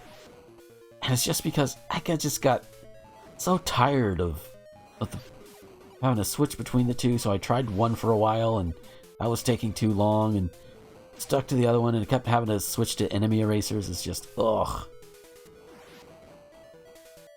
I think at one point I tried like the little homing fireballs that home in on enemies and keep damaging them until they're dead, and that just was not feasible.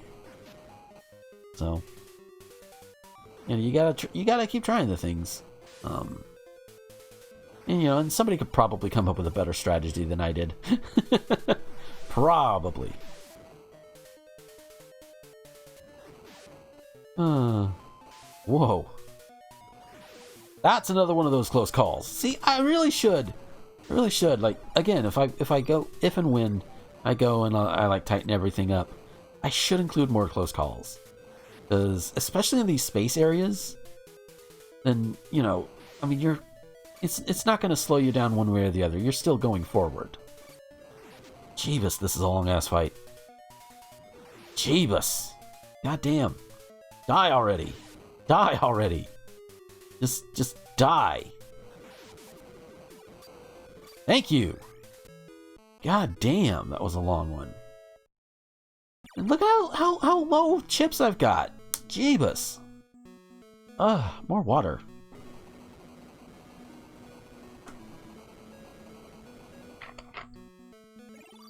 Oh.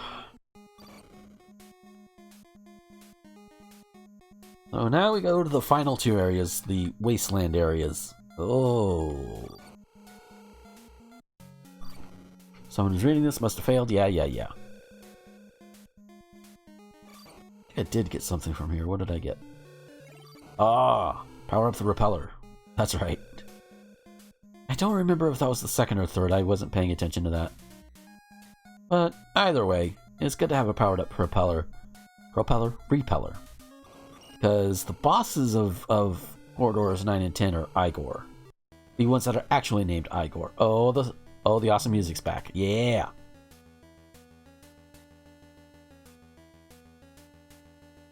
I think at one point I tried to actually make this into a ringtone for my phone, like in the old days. Like before, pre-smartphone cell phone. How about that? Even then, you could do like special, custom ringtones and shit. It's pretty cool. There was one that was like a flip phone in which you could actually, if you're musically inclined, you could make your own ringtones, which I did. And of course, me being me, right now, even to this day, I have at least one ringtone that's Proto Man's whistle from Mega Man. And so, of course, me being me at the time, I did exactly that on an old flip phone. I mean, to my friend, to be fair, a friend of mine could always say, always know if I was near whenever he heard the Proto Man theme. And he's like, yep, there's Gomer. Oh. Ninjas. Laser ninjas. In space. Well, except not really in space. It's in the corridor of an alien planet, but still. Space ninjas with lasers. Space ninjas with lasers. I feel like that's a Star Wars ripoff or something.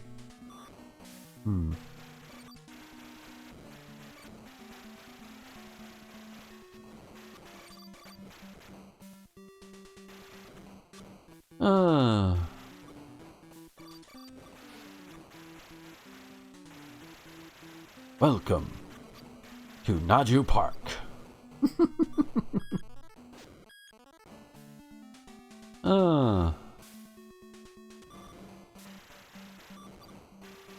Oh dear.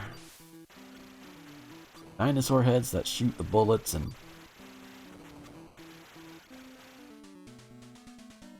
So many epic dodging maneuvers in these areas.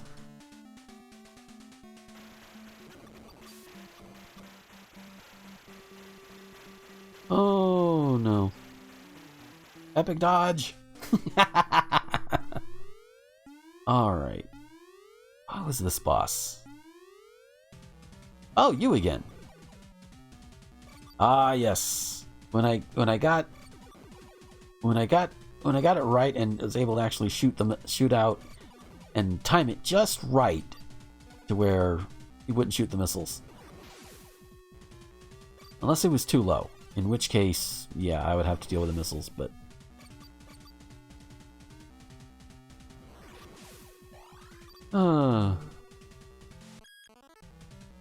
the repeller. Okay, and I decided to try the repeller.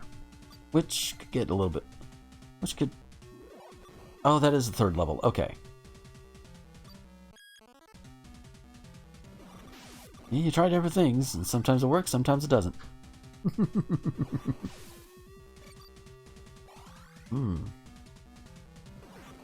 Yeah, now that I've made that connection with that and the other boss, it's like I can't unsee it now.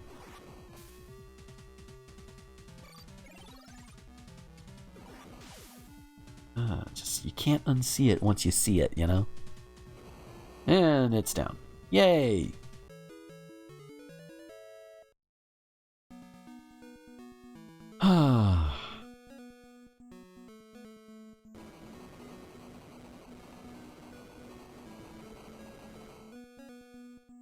And more shields, which means more speed. Or supposed to. I think there is an upper limit on the speed. Whoa.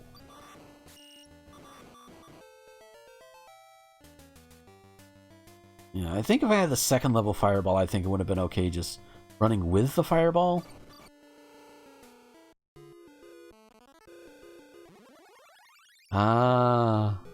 This one you just stand on it.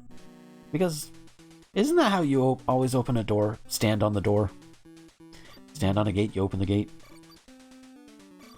Me testing how many shots it takes for these things to get to die to my regular gun.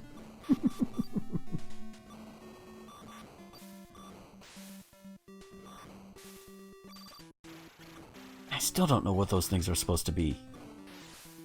Like little teeth, rocks with teeth. Skulls, I understand. Those little satellite things, I understand. That little ship shooting the bullets, I understand. Okay, I understand more than I think. Probably.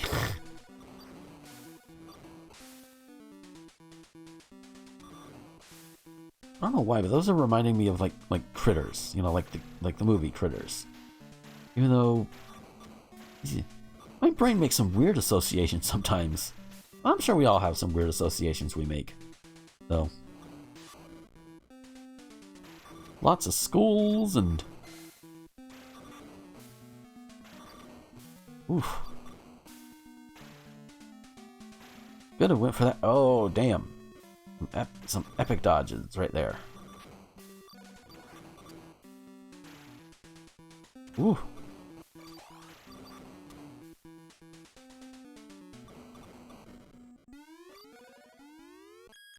Well, a few times the enemies aren't outright destroyed right before a boss. This is Igor.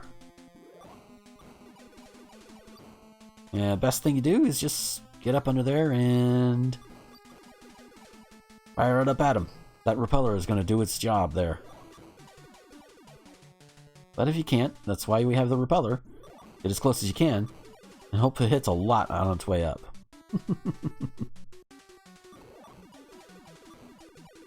Oh.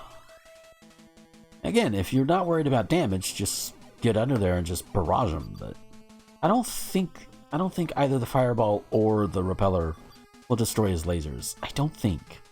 I haven't tested that. And honestly, I kind of don't want to. Well, I mean, obviously not right now. I'm doing this thing, but... Oh...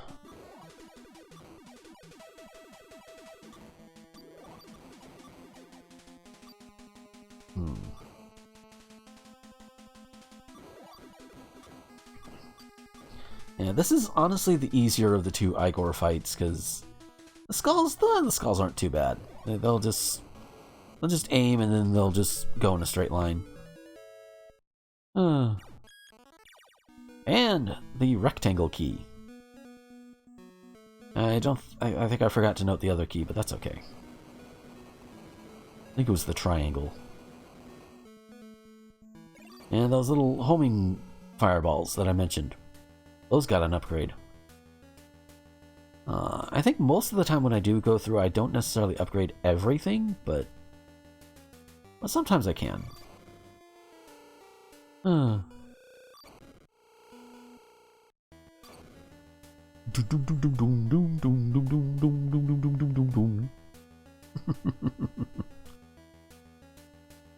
Yeah. Yeah, like I said, I'll say it again. This is a point where I'm thinking, okay, routing, think about what I need, what I don't need, that sort of thing. If I do again, I might even forego most, if not all, of the secondary corridors. The ones that are like 11, 21, etc. I might just do that if I do this again, because then I could do no damage and speed. With some proper techniques and strategies, it can be done. Oof. Okay, so corridor 20. You will not see me go in there because, okay, you know the boss with the laser that comes out with the leg segments and all of that. That's the boss of that one is the strongest version of that boss. And you saw earlier how when you damage it enough, the legs will come off and it'll continue firing that big laser. Problem with the Corridor 20 boss version of that, the laser fires too fast. And you have all this other stuff going on that even with a TAS, I don't think it isn't possible for me, at least. If somebody else has a possible and quick way to do it, then by all means, show me and prove me wrong. But as of right now, as of doing this, if there's a way to do it, I've not found it. Do it without taking damage. That's the big caveat. Obviously, it can be beaten, but the point of this is to beat it without taking damage.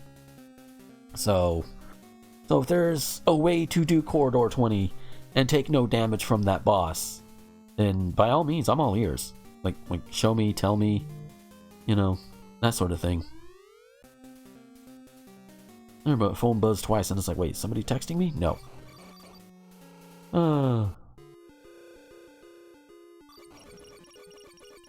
Yeah, those little those little pedal gear things. Oh god, those are so snot-nosed little... There we go.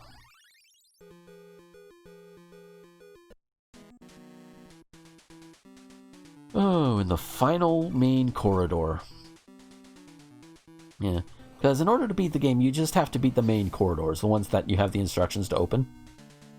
So... Jeebus, got me cornered a bit. But that's okay, that happens sometimes.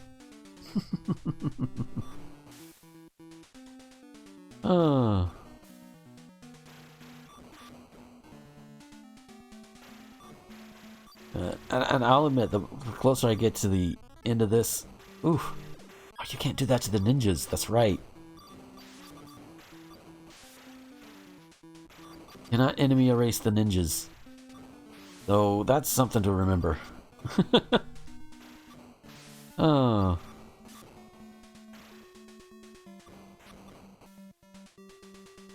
What is that? Is that just a oh my god surprise? I mean, yeah. I mean, same when I first saw it, so. And hello.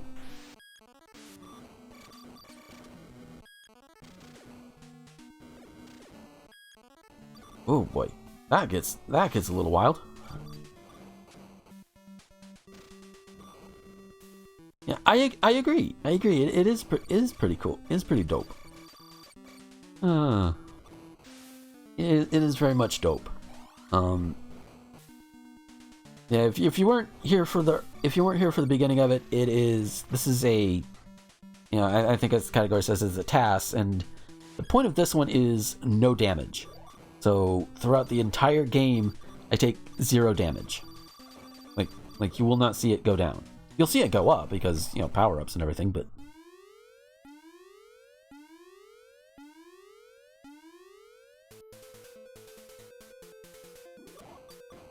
One of the best on the NES? Yes, definitely.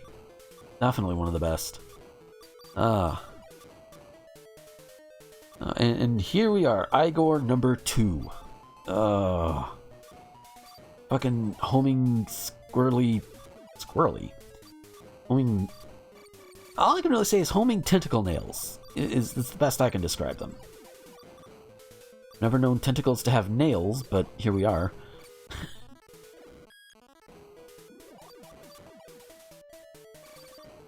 Homing fingernails. Fingernails, yeah. That's you know, that's a better word.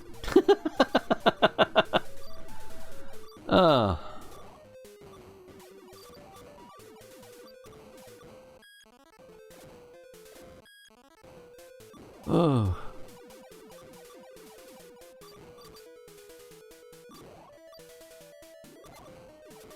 You know, that's a very good question. How can you have fingernails without fingers?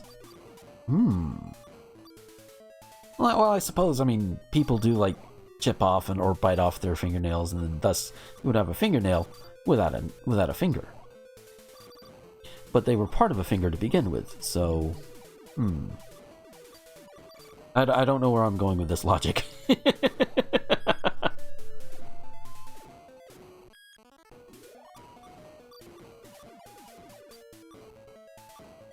Oh, Jeebus.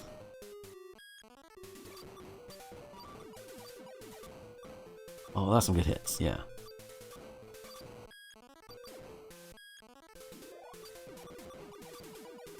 I can see those, yeah. Teeth or horns, yeah. Either way, they like to home in and they suck.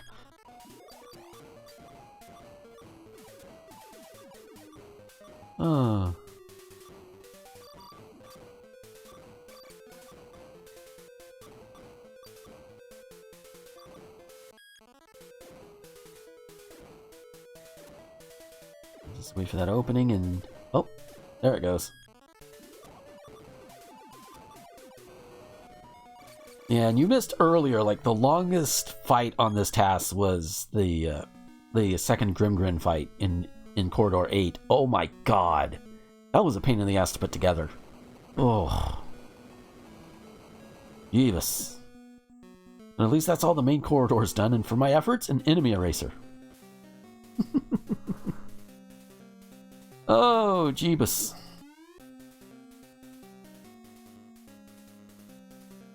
Oh. Oh, definitely.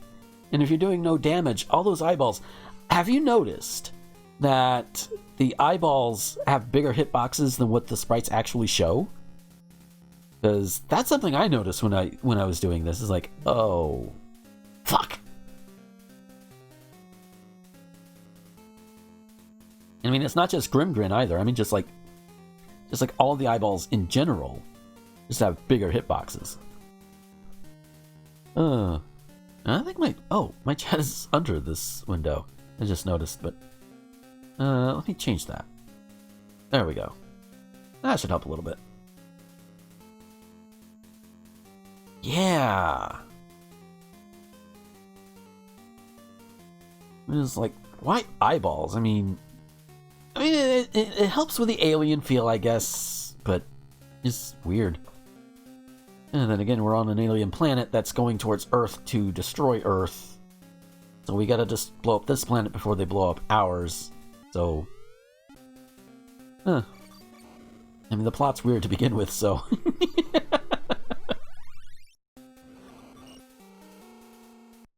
Yeah, and I don't know if you were in here when I initially went through that room. That corridor's boss is just... Okay, star, planet, something. Well, if it was a star, it would be more plasma-y, I think. But, you know, either way, it's going towards Earth, and we need to blow it up. Although the game was so very nice to not give us a countdown sequence to get out.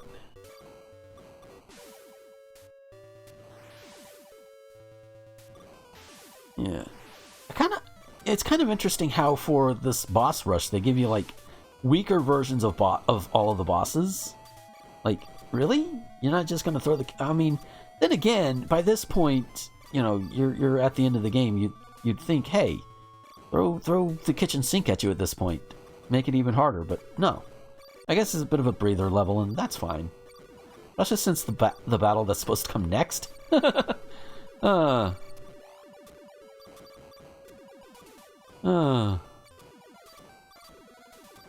And everything would be dead too. Yeah. But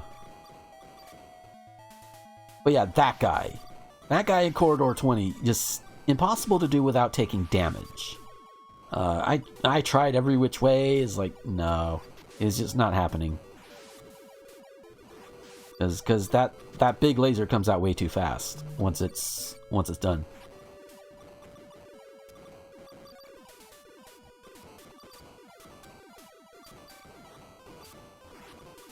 Yeah, I know, right? It's like, what the hell? Like, just random thing. I guess... Giant space flea from nowhere, I guess. You get the weakest version of all the bosses except for Optimon. And I think... Well, even the missile guy is the weakest one, but this one, no, we can't... We're not going for the weakest on this one. Well, I don't think he's the strongest either, so...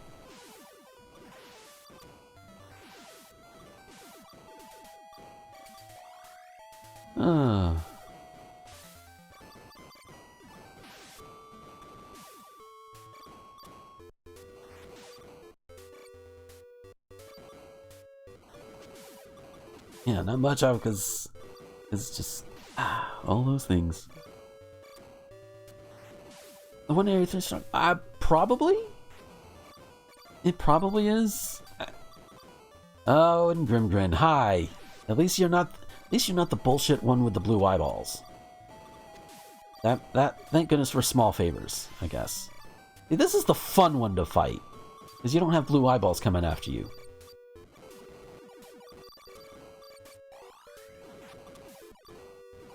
Right. Right, at that point, yeah, definitely. Definitely the strongest for that point in the game, for sure.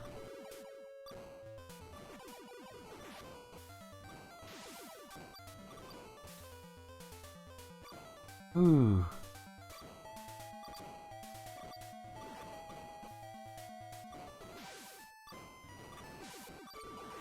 Oh, as long as this takes, it's like a movie in its own right.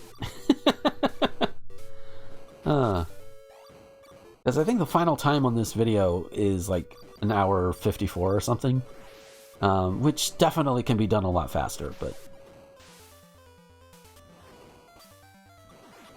the RTA challenges, RTA, remind me what that is, real-time attack or whatever that is. My brain is not helping me with RTA. Real-time attack, okay. That, I don't know, I haven't thought about it, because this TAS, I recently put together, like, recently as in, like, the past couple of months, so I've kind of backed off and working with it, but, you know, a real-time attack wouldn't be a bad idea. You know, work out a route and everything, or just look at some others and see what I can do with it, see if I can tinker with it, what have you, but who knows? It wouldn't be a bad idea at some point in the future.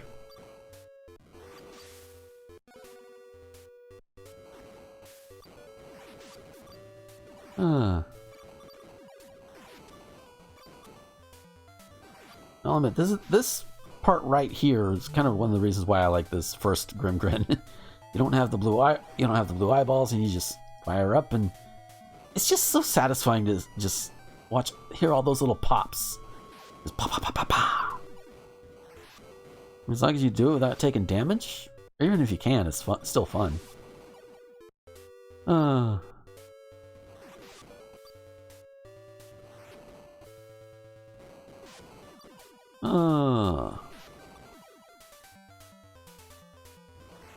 There it goes.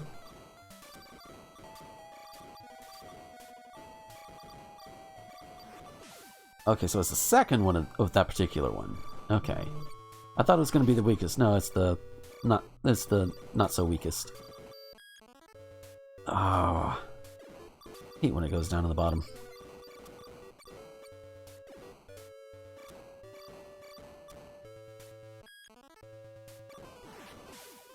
Oh, missed some missiles.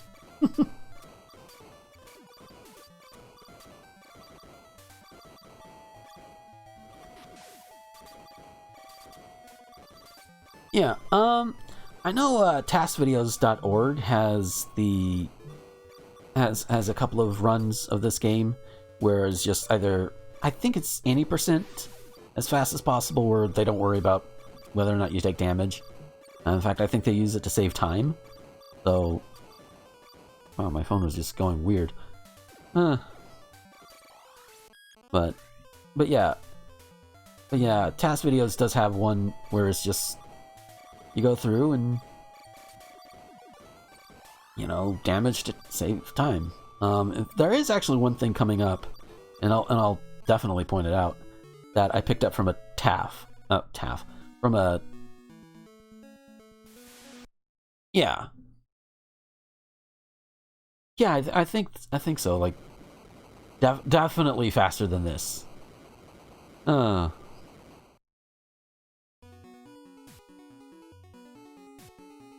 Epic dodge maneuvers! Whee! Oh, I mentioned the TAS on TASvideos.org, and this last fight, I actually picked up a few pointers from just watching the last fight, because it's like, because when I knew this was coming out, I'm thinking, okay, how am I going to do this without taking damage? How is this going to work? And you'll see. Just get right up in his face.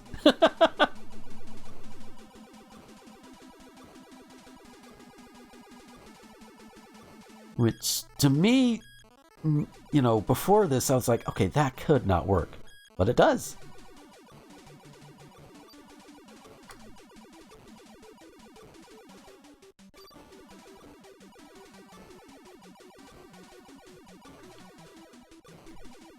I mean, too bad I didn't stay there the whole time, but, you know, you got missiles and shit he throws at you. But... right?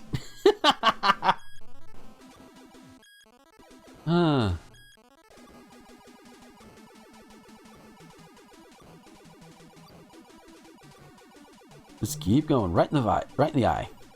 Well, that's kind of technically hitting him in the mouth.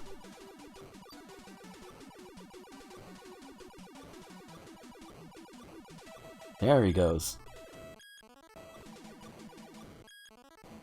I don't remember if I recorded the actual ending when I did this, when I actually recorded the video, but if I didn't, that's okay, because technically the time stopped after I beat it, so.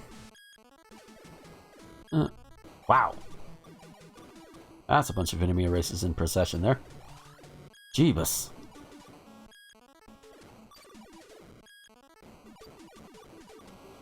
There we go. Okay, so it looks like I did.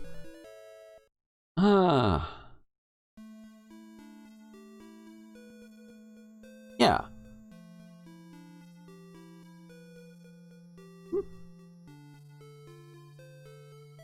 Yeah, damn. That was a thing. That took me, oh god, I don't remember how many days. Definitely cumulatively it probably took like 2 or 3 days to put together. Maybe 4. But I'd worked on it on and off for a couple of weeks, a few months ago, and this was the result. But if you want to watch it without my yammering over it, it is on my YouTube channel, which should be down in the description below this. Oh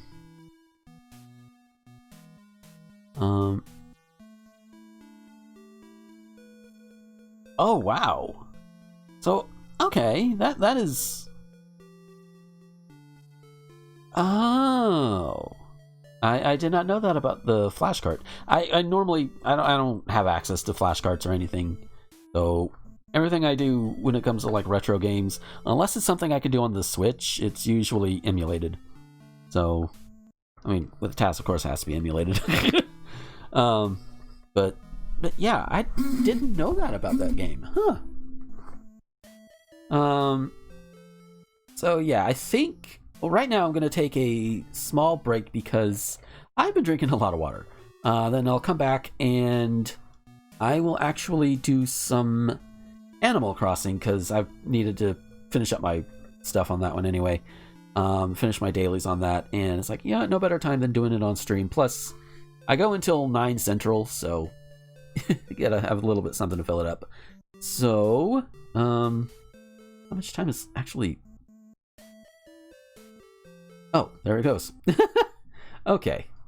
But yeah, so I will put on some background music and then be back probably about no more than 5, maybe 10 minutes at tops if things go wrong.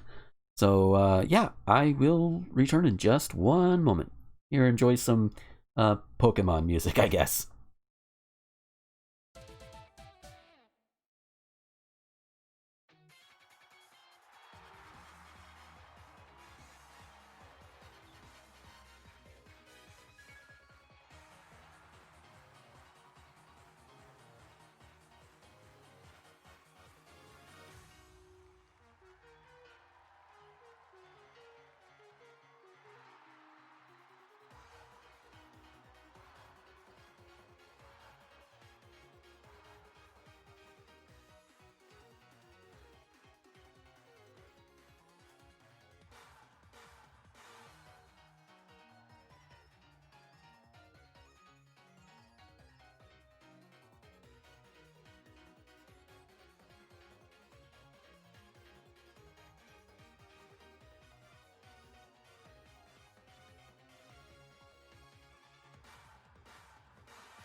And I return.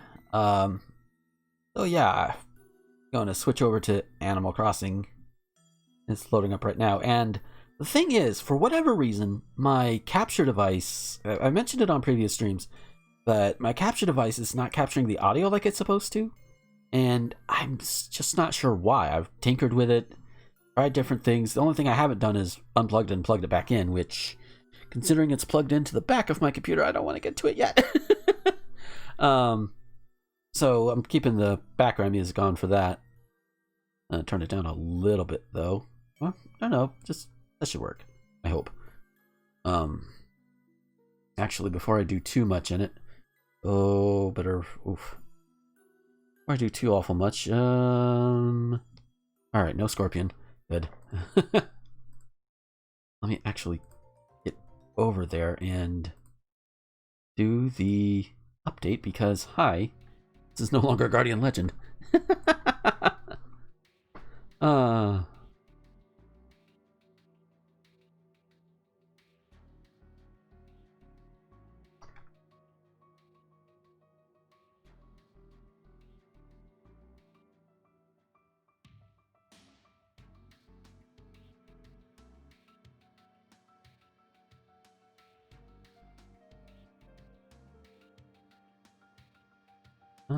I think that should do it.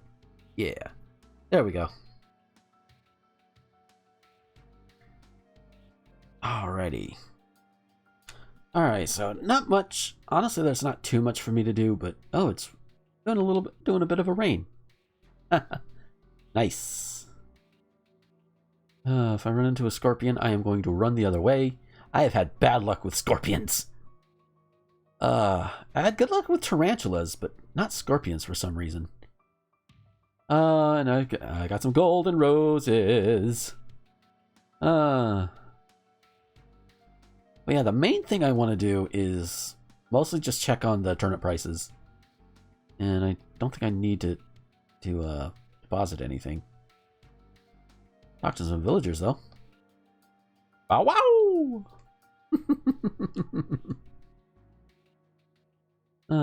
I think I talked to Lily earlier when I did this off stream. Making the most of this, right? Yeah, lay it on me.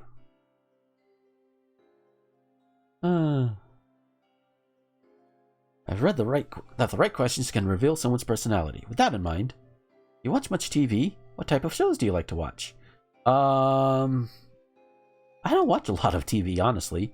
When I do, it's usually like my favorite TV shows fall into Doctor Who, JoJo's Bizarre Adventure, and Steven Universe. So I'll just say something else. What favorite type of TV show? Yes. That's all I'm gonna say.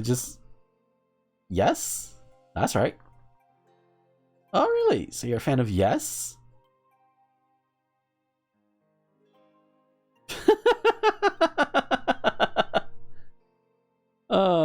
I could say literally, well, not literally anything, but I could say almost anything. Oh, God. Alright, boys. What do I need? I need my turnip prices. How much? 80 bells. Oof. And I think that's a... yeah, that's still a downward trend from earlier. Poke Daisy off on the list. I like the little app you can get with it. That's been a big help. Help you keep track of the little daily things you do. And I make it a point to go and shake all the cedar trees or pine trees or whatever they're called, and make sure I get all the wasps out of it. I have had such kind of an irrational hatred of wasps in this game ever since I got like stung too many times by them. I mean, to the point where let me get back up here. Hopefully I don't run into a scorpion. If I do, you're going to see me Joseph Joestar it. Probably. Okay, not here. But, yeah, this wasp statue I got because I was just I just had an enmity with wasps after getting stung too many times. It's like, you know what? Fuck you. I'm going to put this out here as a sign. You don't fuck with me. You don't fuck with me, you fucking wasps. Oh, the best track from one of the best tracks from Sword and Shield. But yeah, I have not shown off my house. Now, got everything paid off. It is all mine, no debt at this point. And this here, oh my god. Yes. I love like the 50s diner aesthetic. And this just, oh, it fits so perfectly. The jukebox, the seating, the chalkboard not so much, and all of that, but everything else is just, oh, I love it. Now, up here on the wall, these are custom outfits designed by my girlfriend Becky. She did Mista from JoJo's Bizarre Adventure. I believe that is Sailor Mercury and Snow White. Those are all ones that she designed. She's an artist. She does a much better job than I do. Like my top here, this is my custom design. My top right here. that's my design. And honestly, it is going with a look that I try to go with in other media as well. But like, I mean, hell, it's based on this, okay? So yeah, but that Haunter one is one I did, and Haunter is one of her favorite Pokemon. So I use that to mark her clothes and such around the island. Because she hasn't been over here in a bit. She's been waiting on a new Joy-Con in order for her to be able to play. So hopefully I can convince her to put like one or two things up in the Able Sisters shop. That's another outfit I designed based on Shiny Umbreon. Umbreon is my favorite Pokemon, by the way. Just putting that out there. And then my bedroom got a fireplace. It's kind of nice. Got an artist. Got like an art table. Cause it's cool. Got a little music thing here, and my dresser cabinet thing. And yeah, if you notice my flag, Shiny Umbreon. I keep it off because it's meant to be a place where you go sleep, but I can turn it on. I have cacti and whatever the hell this is. I think that is the... Oh, I think that's some sort of science kit or something. And another one of the hats I designed, just a red band hat. And the frog head, that's obviously not my design. I bought that and I was like, hey, that's cool. That could be a froggy if I want to. You can frog if you want to. And by the way, those blue tiles there, those are also my design. Very simplistic. Skulls because a goth bathroom. Because why not? Or as goth as you can get. Very plain in here. Wow. But I should see about getting like another chair for in here. And so you can sit in here, you talk with your buddy while they take a poop. Because isn't that what best friends do? They sit in the bathroom together and they talk to each other while they poop. I personally don't because I'm too busy concentrating on it, but you know. And then we have an attic. Now the attic and basement, definitely not a lot because there's where I store all my nips. I just like that wall design, and the floor design is also one of mine, is my design. Again, very simple. But yeah, I came into a really big influx of bells last week with the turnip market and all of that. To the point that I have 2 rooms full of turnips. I could have gotten more, but I chose not to. And this flashy design is another one by Becky. So she did that one. She did the ones I showed in the diner room. Yeah, I'll show off and hopefully I don't run into a damn scorpion. And if I do, I hope I catch it. Maybe. I don't know. I've literally walked out of the house and the scorpion will be right there and I'll be like, oh no. And then my dumbass would try and catch it. And fail.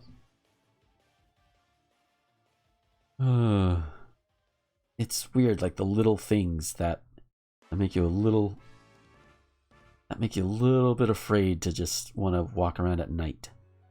In an Animal Crossing game of all things. Oh yeah, put paths down everywhere. Now, the rocks, for those who like to hit rocks every day, I put these here so it'll stop me from moving back too far. You get the maximum of 8 hits, something out of 8 hits, almost daily. Coconuts I've got grown, but I'm waiting on that until everything else in the orchard is done. I'm not going to go in there for fear of scorpions, but I think it's oranges, apples, cherries, pears, and peaches. Peaches are my native. Everything else is from elsewhere. It's good that I've had friends that have been able to help and give some. My friends are awesome. I think that's where Coco lives. Yeah, we can go to the museum. Just looking out for scorpions. There's a snail. I'm trying not to use my net if at all possible, because when I do most of my dailies, it'll take like the shovel and the net, like it'll beat them up a good bunch, and so I repair them with the customization kit. Can't do that with the axe though. Lathers, what's up, buddy? I don't have anything for you. But yeah, I don't have... No, I did have the art. I do have the art installation in. Okay. That's right, I did do that.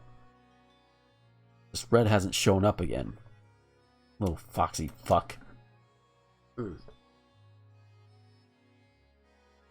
you know, at first, I thought, okay, they're gonna put the art thing in here and they're gonna be like, they're gonna showcase, like, you know, player art and whatever. No.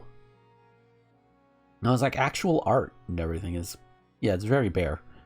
But, can you do, right?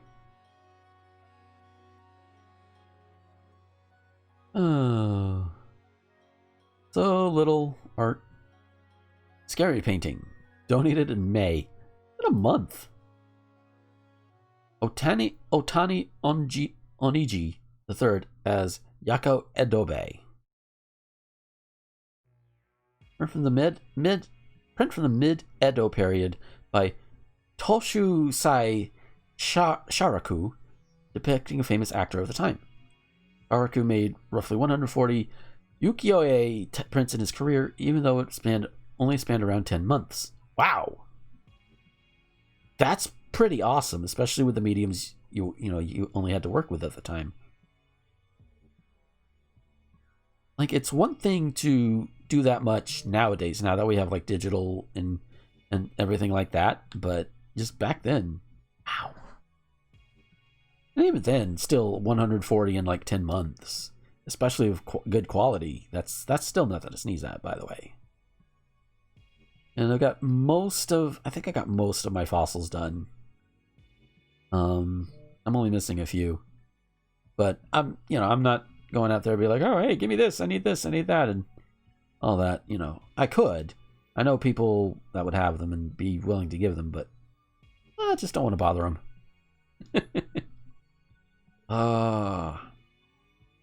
That's something I've not done in like real life in a while, is museums. Kind of like to do that again. That'd be kind of neat. Big old mammoth. What in the... Wait, what? Oh, that's just a skull. I thought that was something else, like, oh, that's a skull. Okay. Where do you fall in this? Where do I fall in this? Maybe right here? Neat. Let's run through here. Run through the museum! Don't run through museums in real life, kids. You'll fall and hurt yourself. Oh, hey!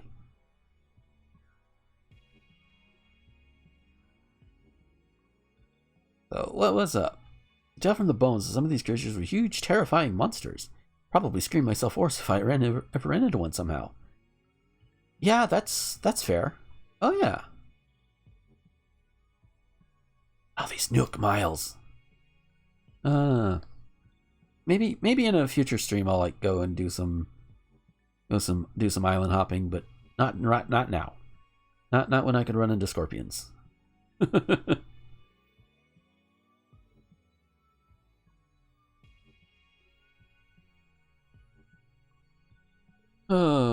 dear. Oh, hey, what is up, Tucker? Ah! Well, what? I came up behind you, man.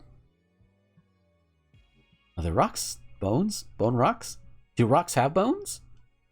Well, I mean, I know one rock has bones, but that's the only one that I know of.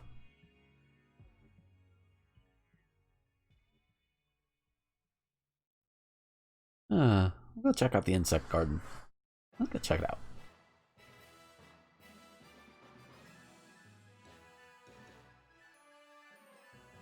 Yeah, of course I donated wasps, because ha ha ha ha ha ha ha, fuck you. Bagworm.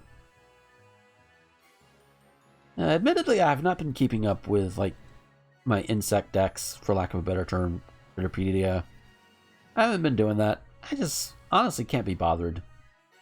Not with the insects, not right now at least. Maybe another time, maybe sometime later, but not right now. Yeah, that big old thing. That's what I call an bug. That's what I call that. It just screamed like a child bug.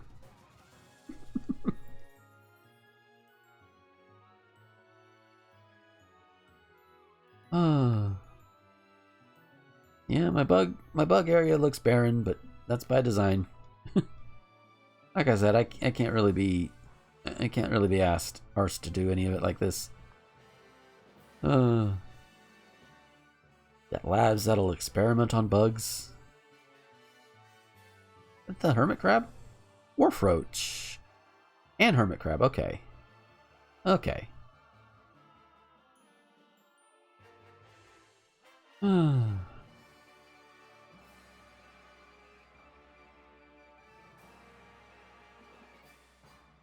And now I can look at the backside of water. Ha ha ha ha ha. I do admit I haven't been to Disney World in years.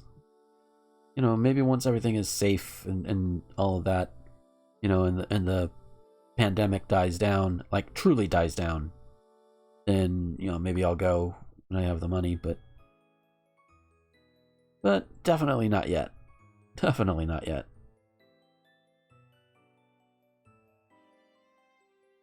Oddly the fishies. And again, fish is another thing I've not really been working on too much either. Like, for the most part, I've been working on just paying off my debt and all of that good stuff.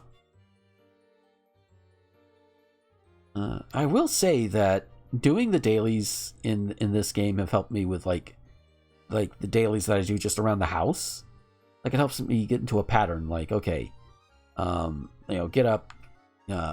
I do like automatic egg hatching for shiny hunting in Pokemon Sword, so I check for shinies, do the things accordingly, and then I swap over here and get all the wasps, all of the everything, the fossils for the day, you know, the money tree and all of that good stuff, and then I do what I need to do, and then I go on about my day otherwise. So, ooh, that is. These things like this are always kind of neat. You know, you have the tube that you go like underwater and you like see the fish in different angles. That's always so cool. Oh. Gonna do it again. Whee! Oh.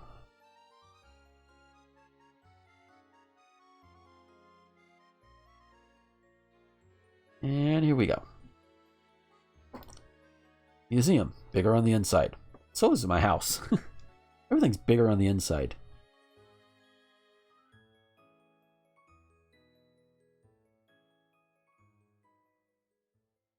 Alright, back out again. Braving the island. Hey, one of my friends is online. Yay! No, I didn't have this going. I haven't had... No. Thank you. Teacups. Running again. You know, when I open islands, I should make some more iron tables and like put more recipes that I don't need. By the way, this recipe was made by my good friend Holly Christine, who put it out there, and like, yeah, hey, why not? And I mean, if you know me from social media, you'll know that these 2 signs were inevitable. I forgot who made them, but the Black Lives Matter, because they do. It's as simple as that. This area here, though, I had meant to be more like a flea market type thing. And then I realized I don't think people can pick them up while they're visiting. But I can, if they want a certain thing, I can say, all right, I'll make sure I note that, and I should be able to mail them to people if they want them. So that's always a nice thing. We can just work out a thing. The longer I'm out here, the more likely I am to run into a scorpion. Oof. All these flowers. I love having all these flowers around. They're pretty cool. Bamboo if we need it. Ooh. No need to shake trees. I think the Able Sisters... No, they're still open. I think I'll leave it there for now. That money symbol, also done by Becky. And this is where all of my money trees go. Spread them out a little bit. And this one will be ready the next day. And then this one. And then this one. And then this one. And it just keeps going.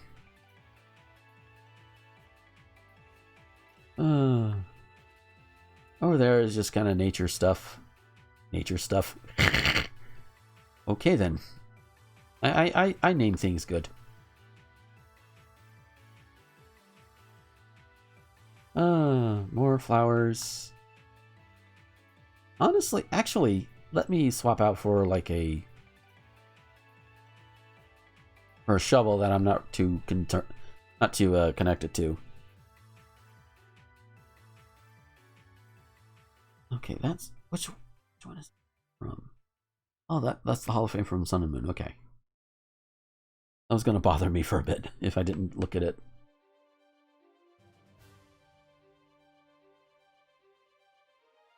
Printed design shovel. There's a reason I'm grabbing this one.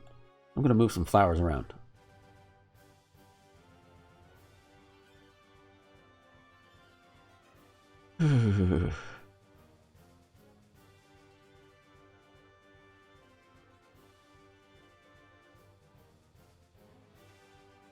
Okay.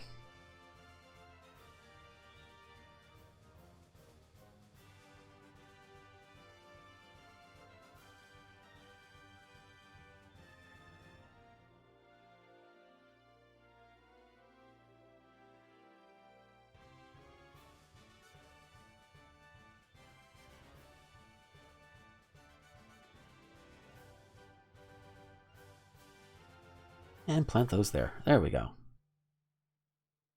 Now,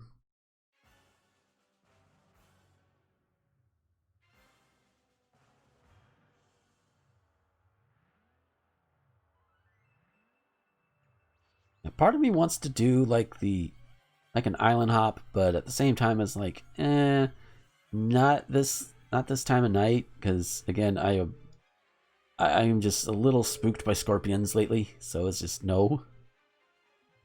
How do people in Arizona and New Mexico cope with them anyway? Those are real ones. Well, those are ones who will do more than just knock you out if you're not careful. Like, eesh.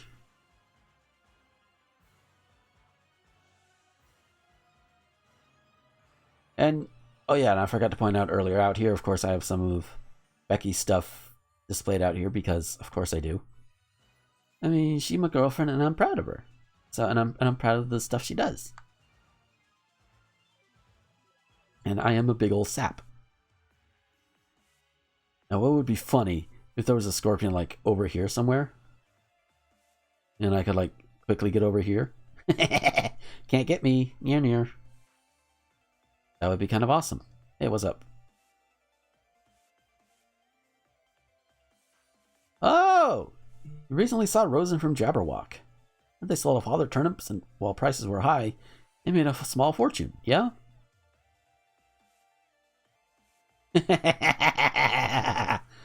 Yeah.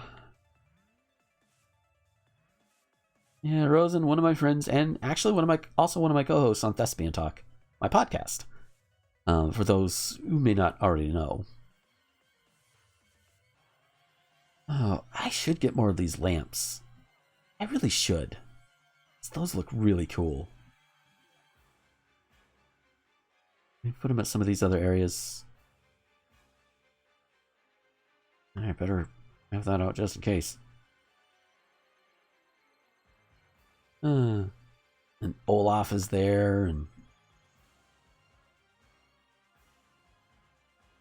yeah, oh yeah, and Sprocket's going to be moving out in the next day or two, so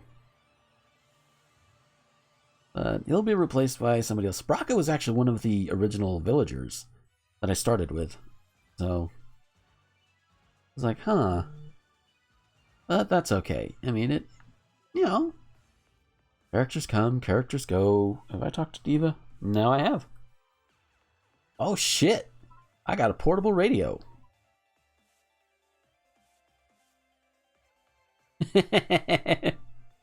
Keep being nice. Things like this gonna keep happening.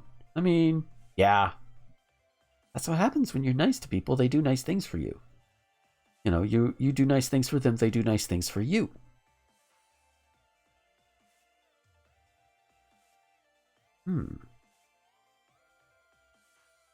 Let's see. Think about picking one of these. What are these pink ones? Pink hyacinth. Where did my hair? How's it look? I think it goes well. Maybe I'll go with a red one instead. That'll match my outfit. There we go. At least for now. I'll wear it.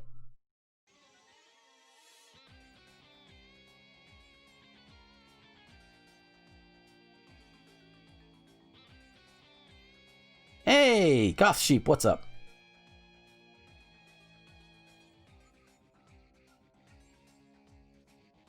Big bug off. I'm not worried about bugs. If I want to get into a bug catching contest, I'll go to Johto, thank you very much. Where it's almost always rigged. There is a way you can win it. There's like a formula behind it. I just don't really care.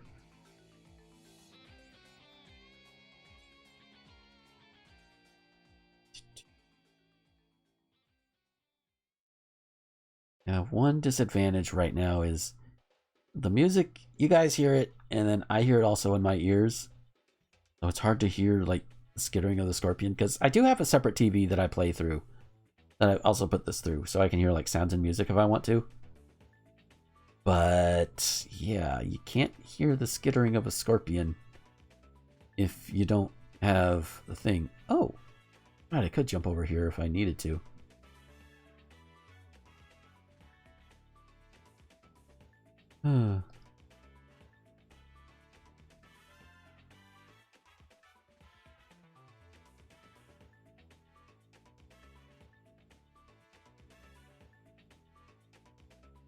Let's place it, find out. Oh yeah, that looks cool.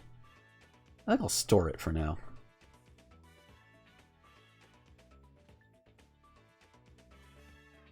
Whew.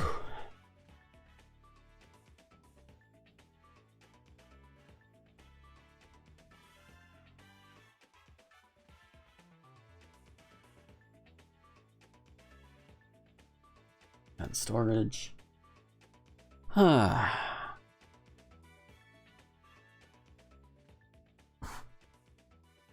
You know what? Still in a Pokemon mood. Cause of the music and everything. So I'm gonna switch from Animal Crossing. I'm gonna put out a thing real quick, switch this up, and then actually I should save it first. Let me save and then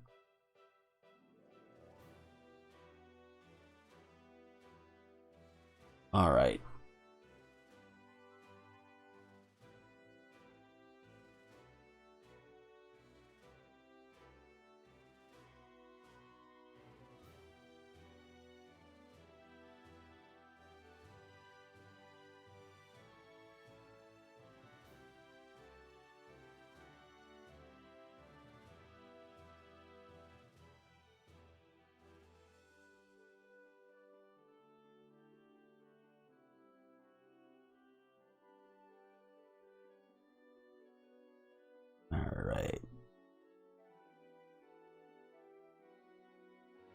Alright. Got that set up and done. So let us... Alright, wow. There we go. So yeah, I'll do a couple of max raid battles to kind of just edge out the night, round out the night, something.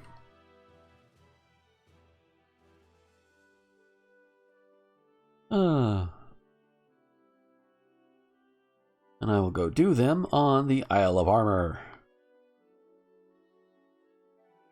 At least here, I don't have to worry about running into scorpions.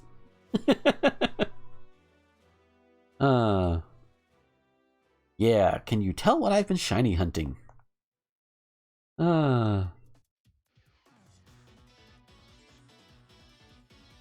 Let's see, who do I want to run with? You know what, I'll run with my boy.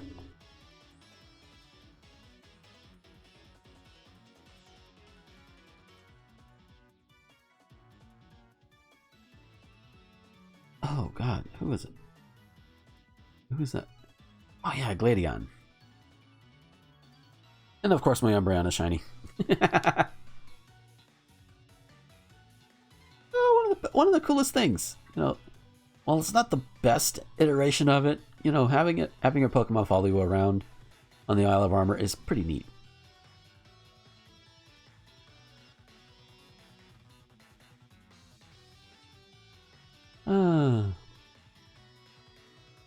Oh, there's one. Kadabra.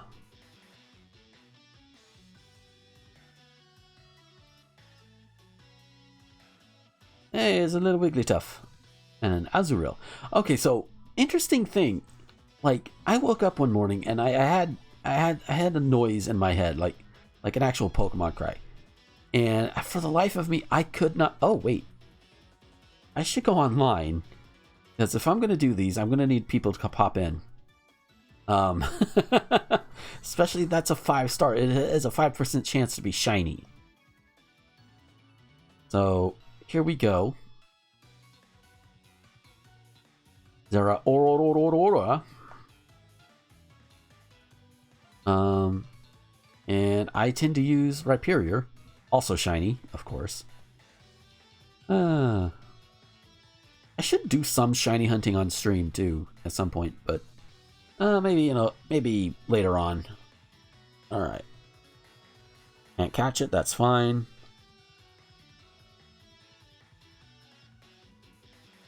All right, and I'm ready to battle. Hopefully, now the goal is for like 1 million trainers to beat Zeraora. We don't know where the numbering is just yet, but you know, if we can get it done by, I want to say this coming weekend, you know, get 1 million, and everybody can get a shiny Zeraora through home, which that would be so awesome.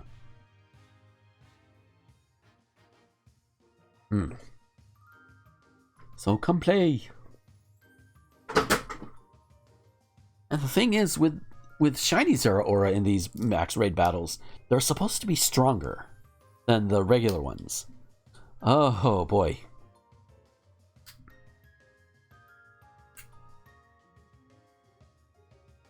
And while that's doing the thing, I'm gonna update real quick.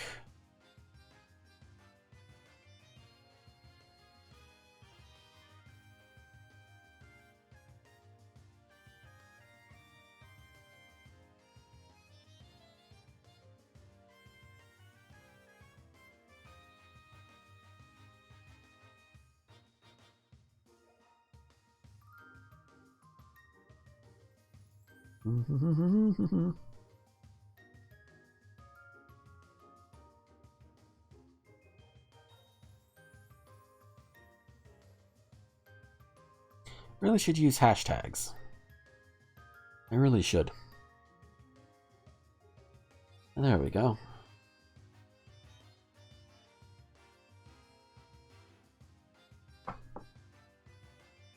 Alrighty.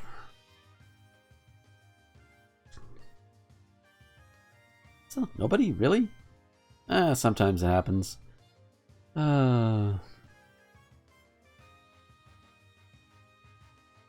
What track is this one?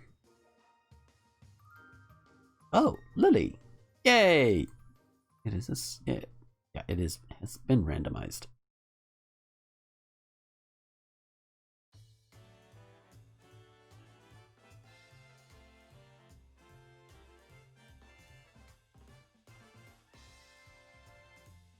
Snazzy jazzy.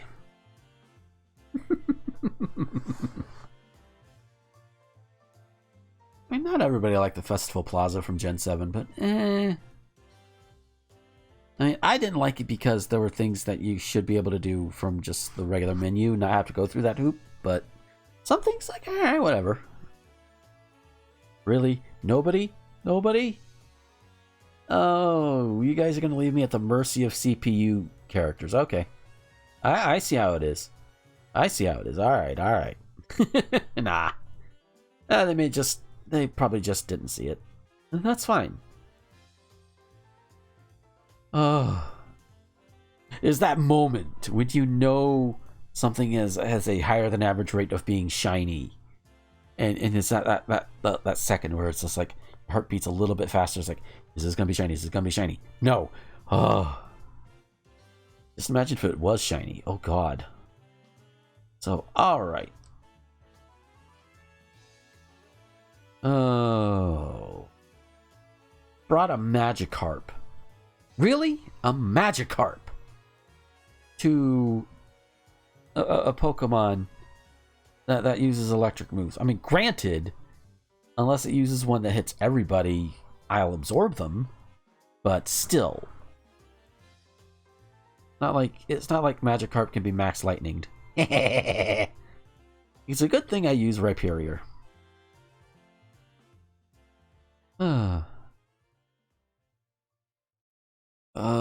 Fuck your home claws. And Thunder Punch also is not gonna work.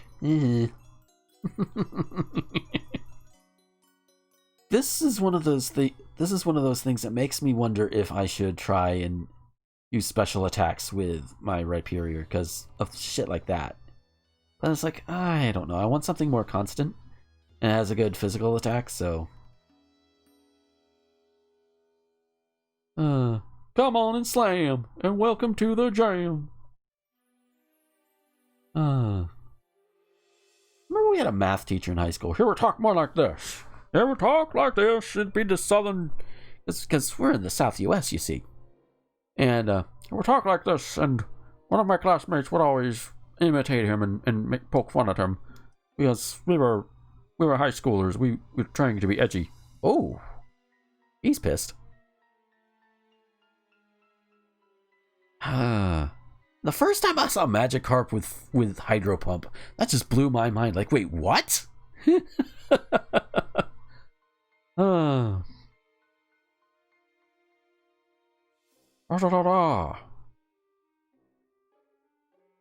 grounded. Oh god, that is so horrible. Now they say I've heard people say that you should have at least one human player if you want to take on a 5-star Zeraora. And a shiny variant, I probably would agree with. I don't know. Oh, fuck off. Oh, fuck off. Now, nullify my ability. God-moding hacker motherfucker. Fucking hacks. Oy.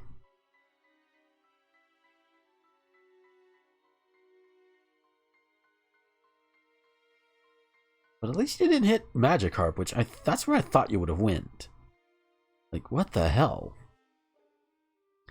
And I think it only nullifies it for the turn, so at least thank goodness for small favors, I suppose.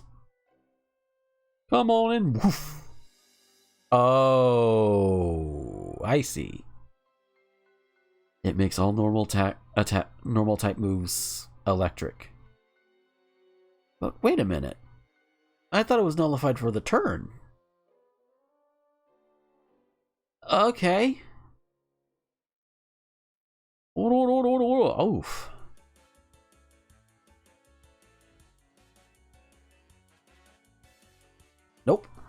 Denied. Oh, that's the PR video thing. Okay.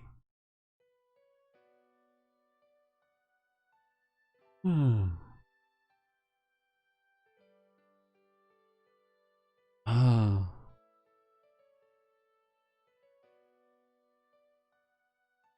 There we go. Second barrier is down. We do not have to worry about it anymore.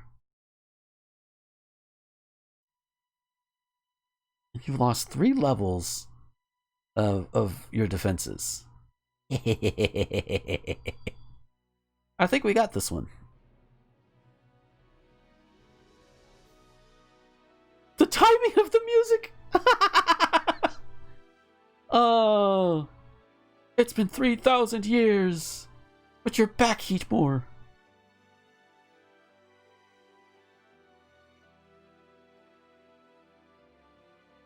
No plasma fists for you.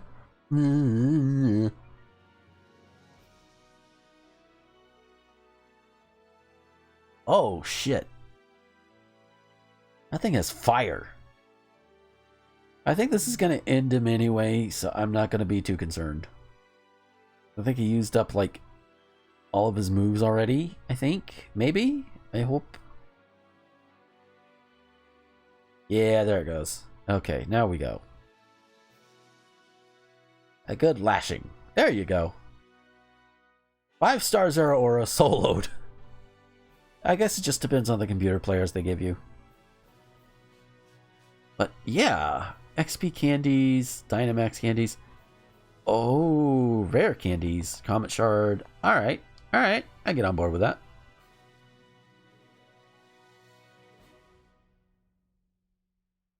Wait, really? Was that literally the only one?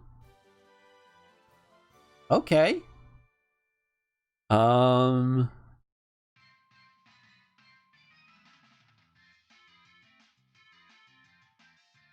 let's check out this one. A 4-star Zero Aura. Okay. Yeah.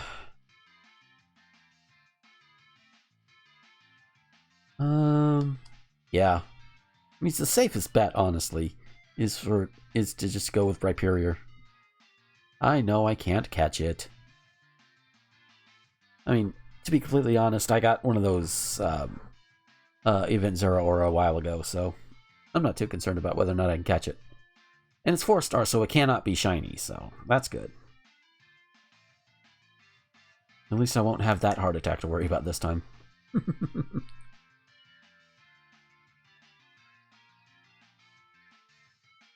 Oh.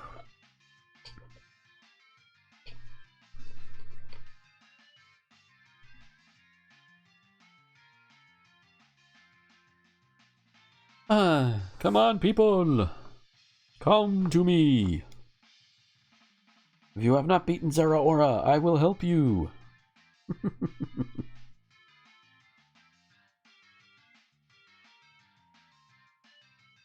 Hmm.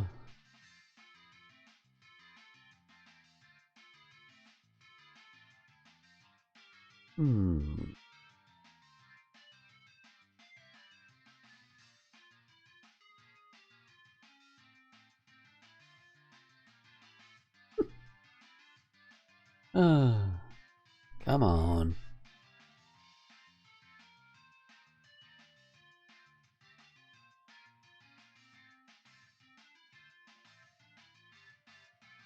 Oh dear. Okay. Alright, just doing a double checking on things. I thought that was an important thing. It's not as important. At least, not at the moment. It'll be important once the stream is over. But... but it's not something that I have to handle now anyway. It's mostly news. That's the thing, it's news. As in, like, current events news. But we all know that.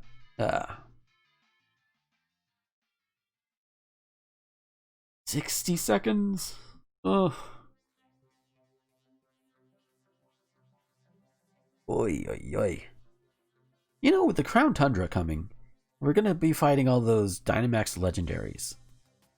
I wonder, would they put in the effort to put in, like, at the very least, the original music, like they did with the Ultra Wormholes in Ultra Sun and Ultra Moon. That would be kind of neat. Even neater would be if they did remixes and remade all of the music for them. That would be even better. Oh, I don't know if they will, and even if they don't, it'll still be fine. But oh wow, how awesome it would be if they did. Oh yeah, there's supposed to be a Pokemon Direct Wednesday, and oh, I'm looking forward to seeing what they announce. Watch it be something like, something like either Pokemon Sleep or Detective Pikachu 2 or even in the realm of possibility the Gen 4 remakes. Oh, that would be fun. Hey, we got a couple of ground types in here. We got another Heatmore and Maractus. You know, some very popular Poke podcaster once said that last year was the year of Maractus. I don't know about that, but this year is the year of Rhyperior, because I said so. Nah. If you haven't listened to it, Super Effective, you really should. It's a good show.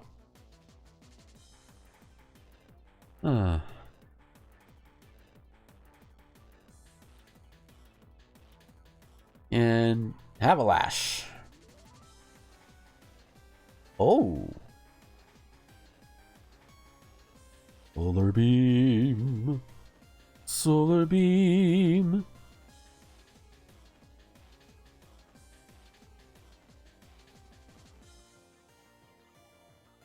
Oh. I think this raises special defense, though. Yeah. Too bad it doesn't raise regular defense. That would be more needed right now. Because this little shit is a physical attacker. Wait, did he really only do, like, one move? Really? Oh, no! Maractus, no! Although, you now give him single turn solar beams. That's good. Okay, so he did do more than one, I guess. That's what I get for not paying attention.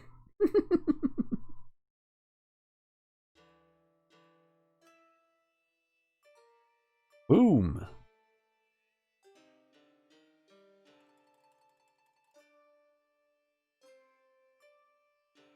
You know, I wonder why Drill Run is a ground type move. Is it because drills usually drill the ground? Is that it? That would have to be the only explanation.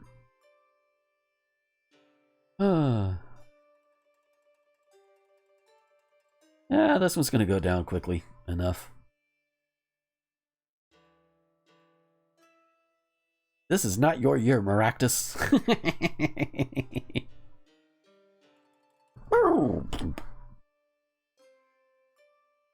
Definitely not your year.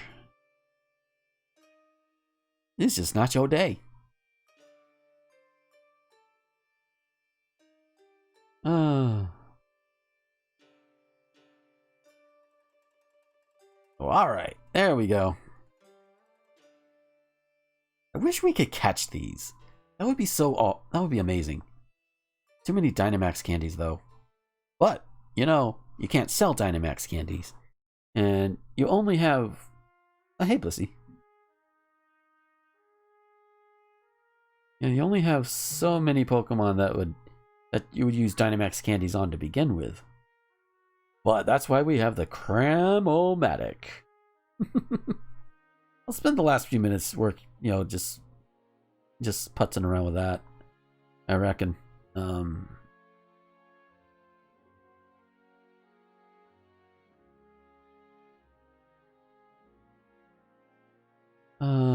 Cramomatic. Hey, what's up, buddy?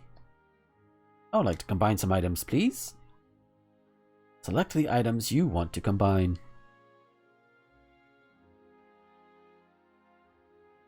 Some Dynamax candy. Yeah. Save. Yeah, somebody who has the maximum amount of them. You can't drop them, you can't sell them. So you can turn them into Dragon Fangs.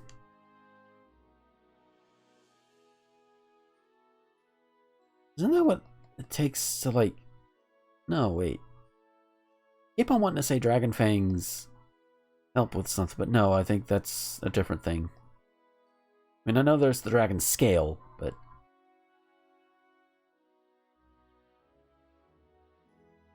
Well, let's see.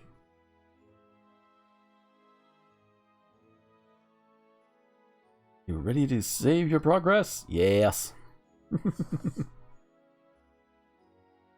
I know Cerebi has like stuff on like how to do all this. You get the best items out of it. Let's look at some of these. Okay. So white, white, white, black. Let's try that. See what balls we get for this. Ugh! Premier Ball. There we go. And I didn't even have to buy 10 Pokeballs.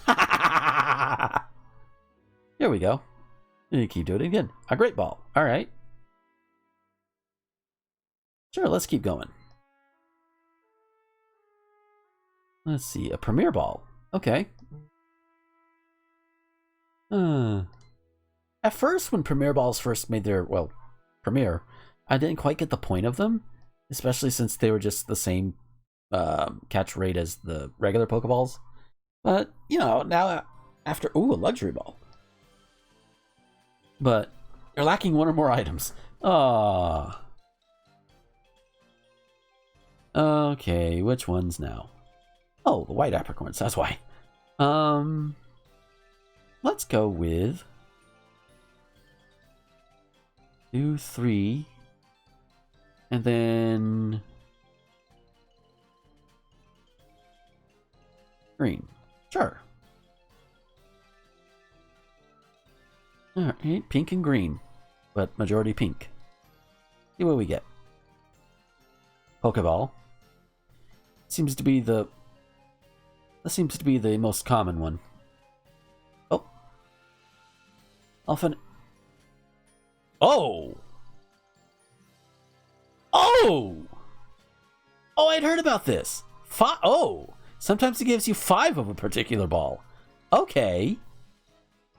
Okay, that's how you do it. Okay. Nest Ball. Oh, isn't that one of the Johto ones? No, wait.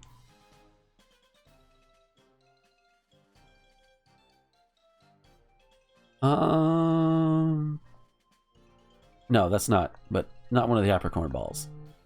But that would be... Oh, man. You get like 5 of those apricorn balls. That would be awesome. But it is just after 9 Central Time. So it is about time to just end the stream. Yeah, so thanks for coming and hanging out. If you were here the whole time, thank you very, very much. If you're watching this on the YouTube later on and you watched through the whole thing, thank you. I will do a more clean version of the commentary I did for the Guardian Legend later on for my main YouTube channel. But until then, there's the one I did for this, and hopefully, you know, it should give you an idea of what my thoughts are. But yeah.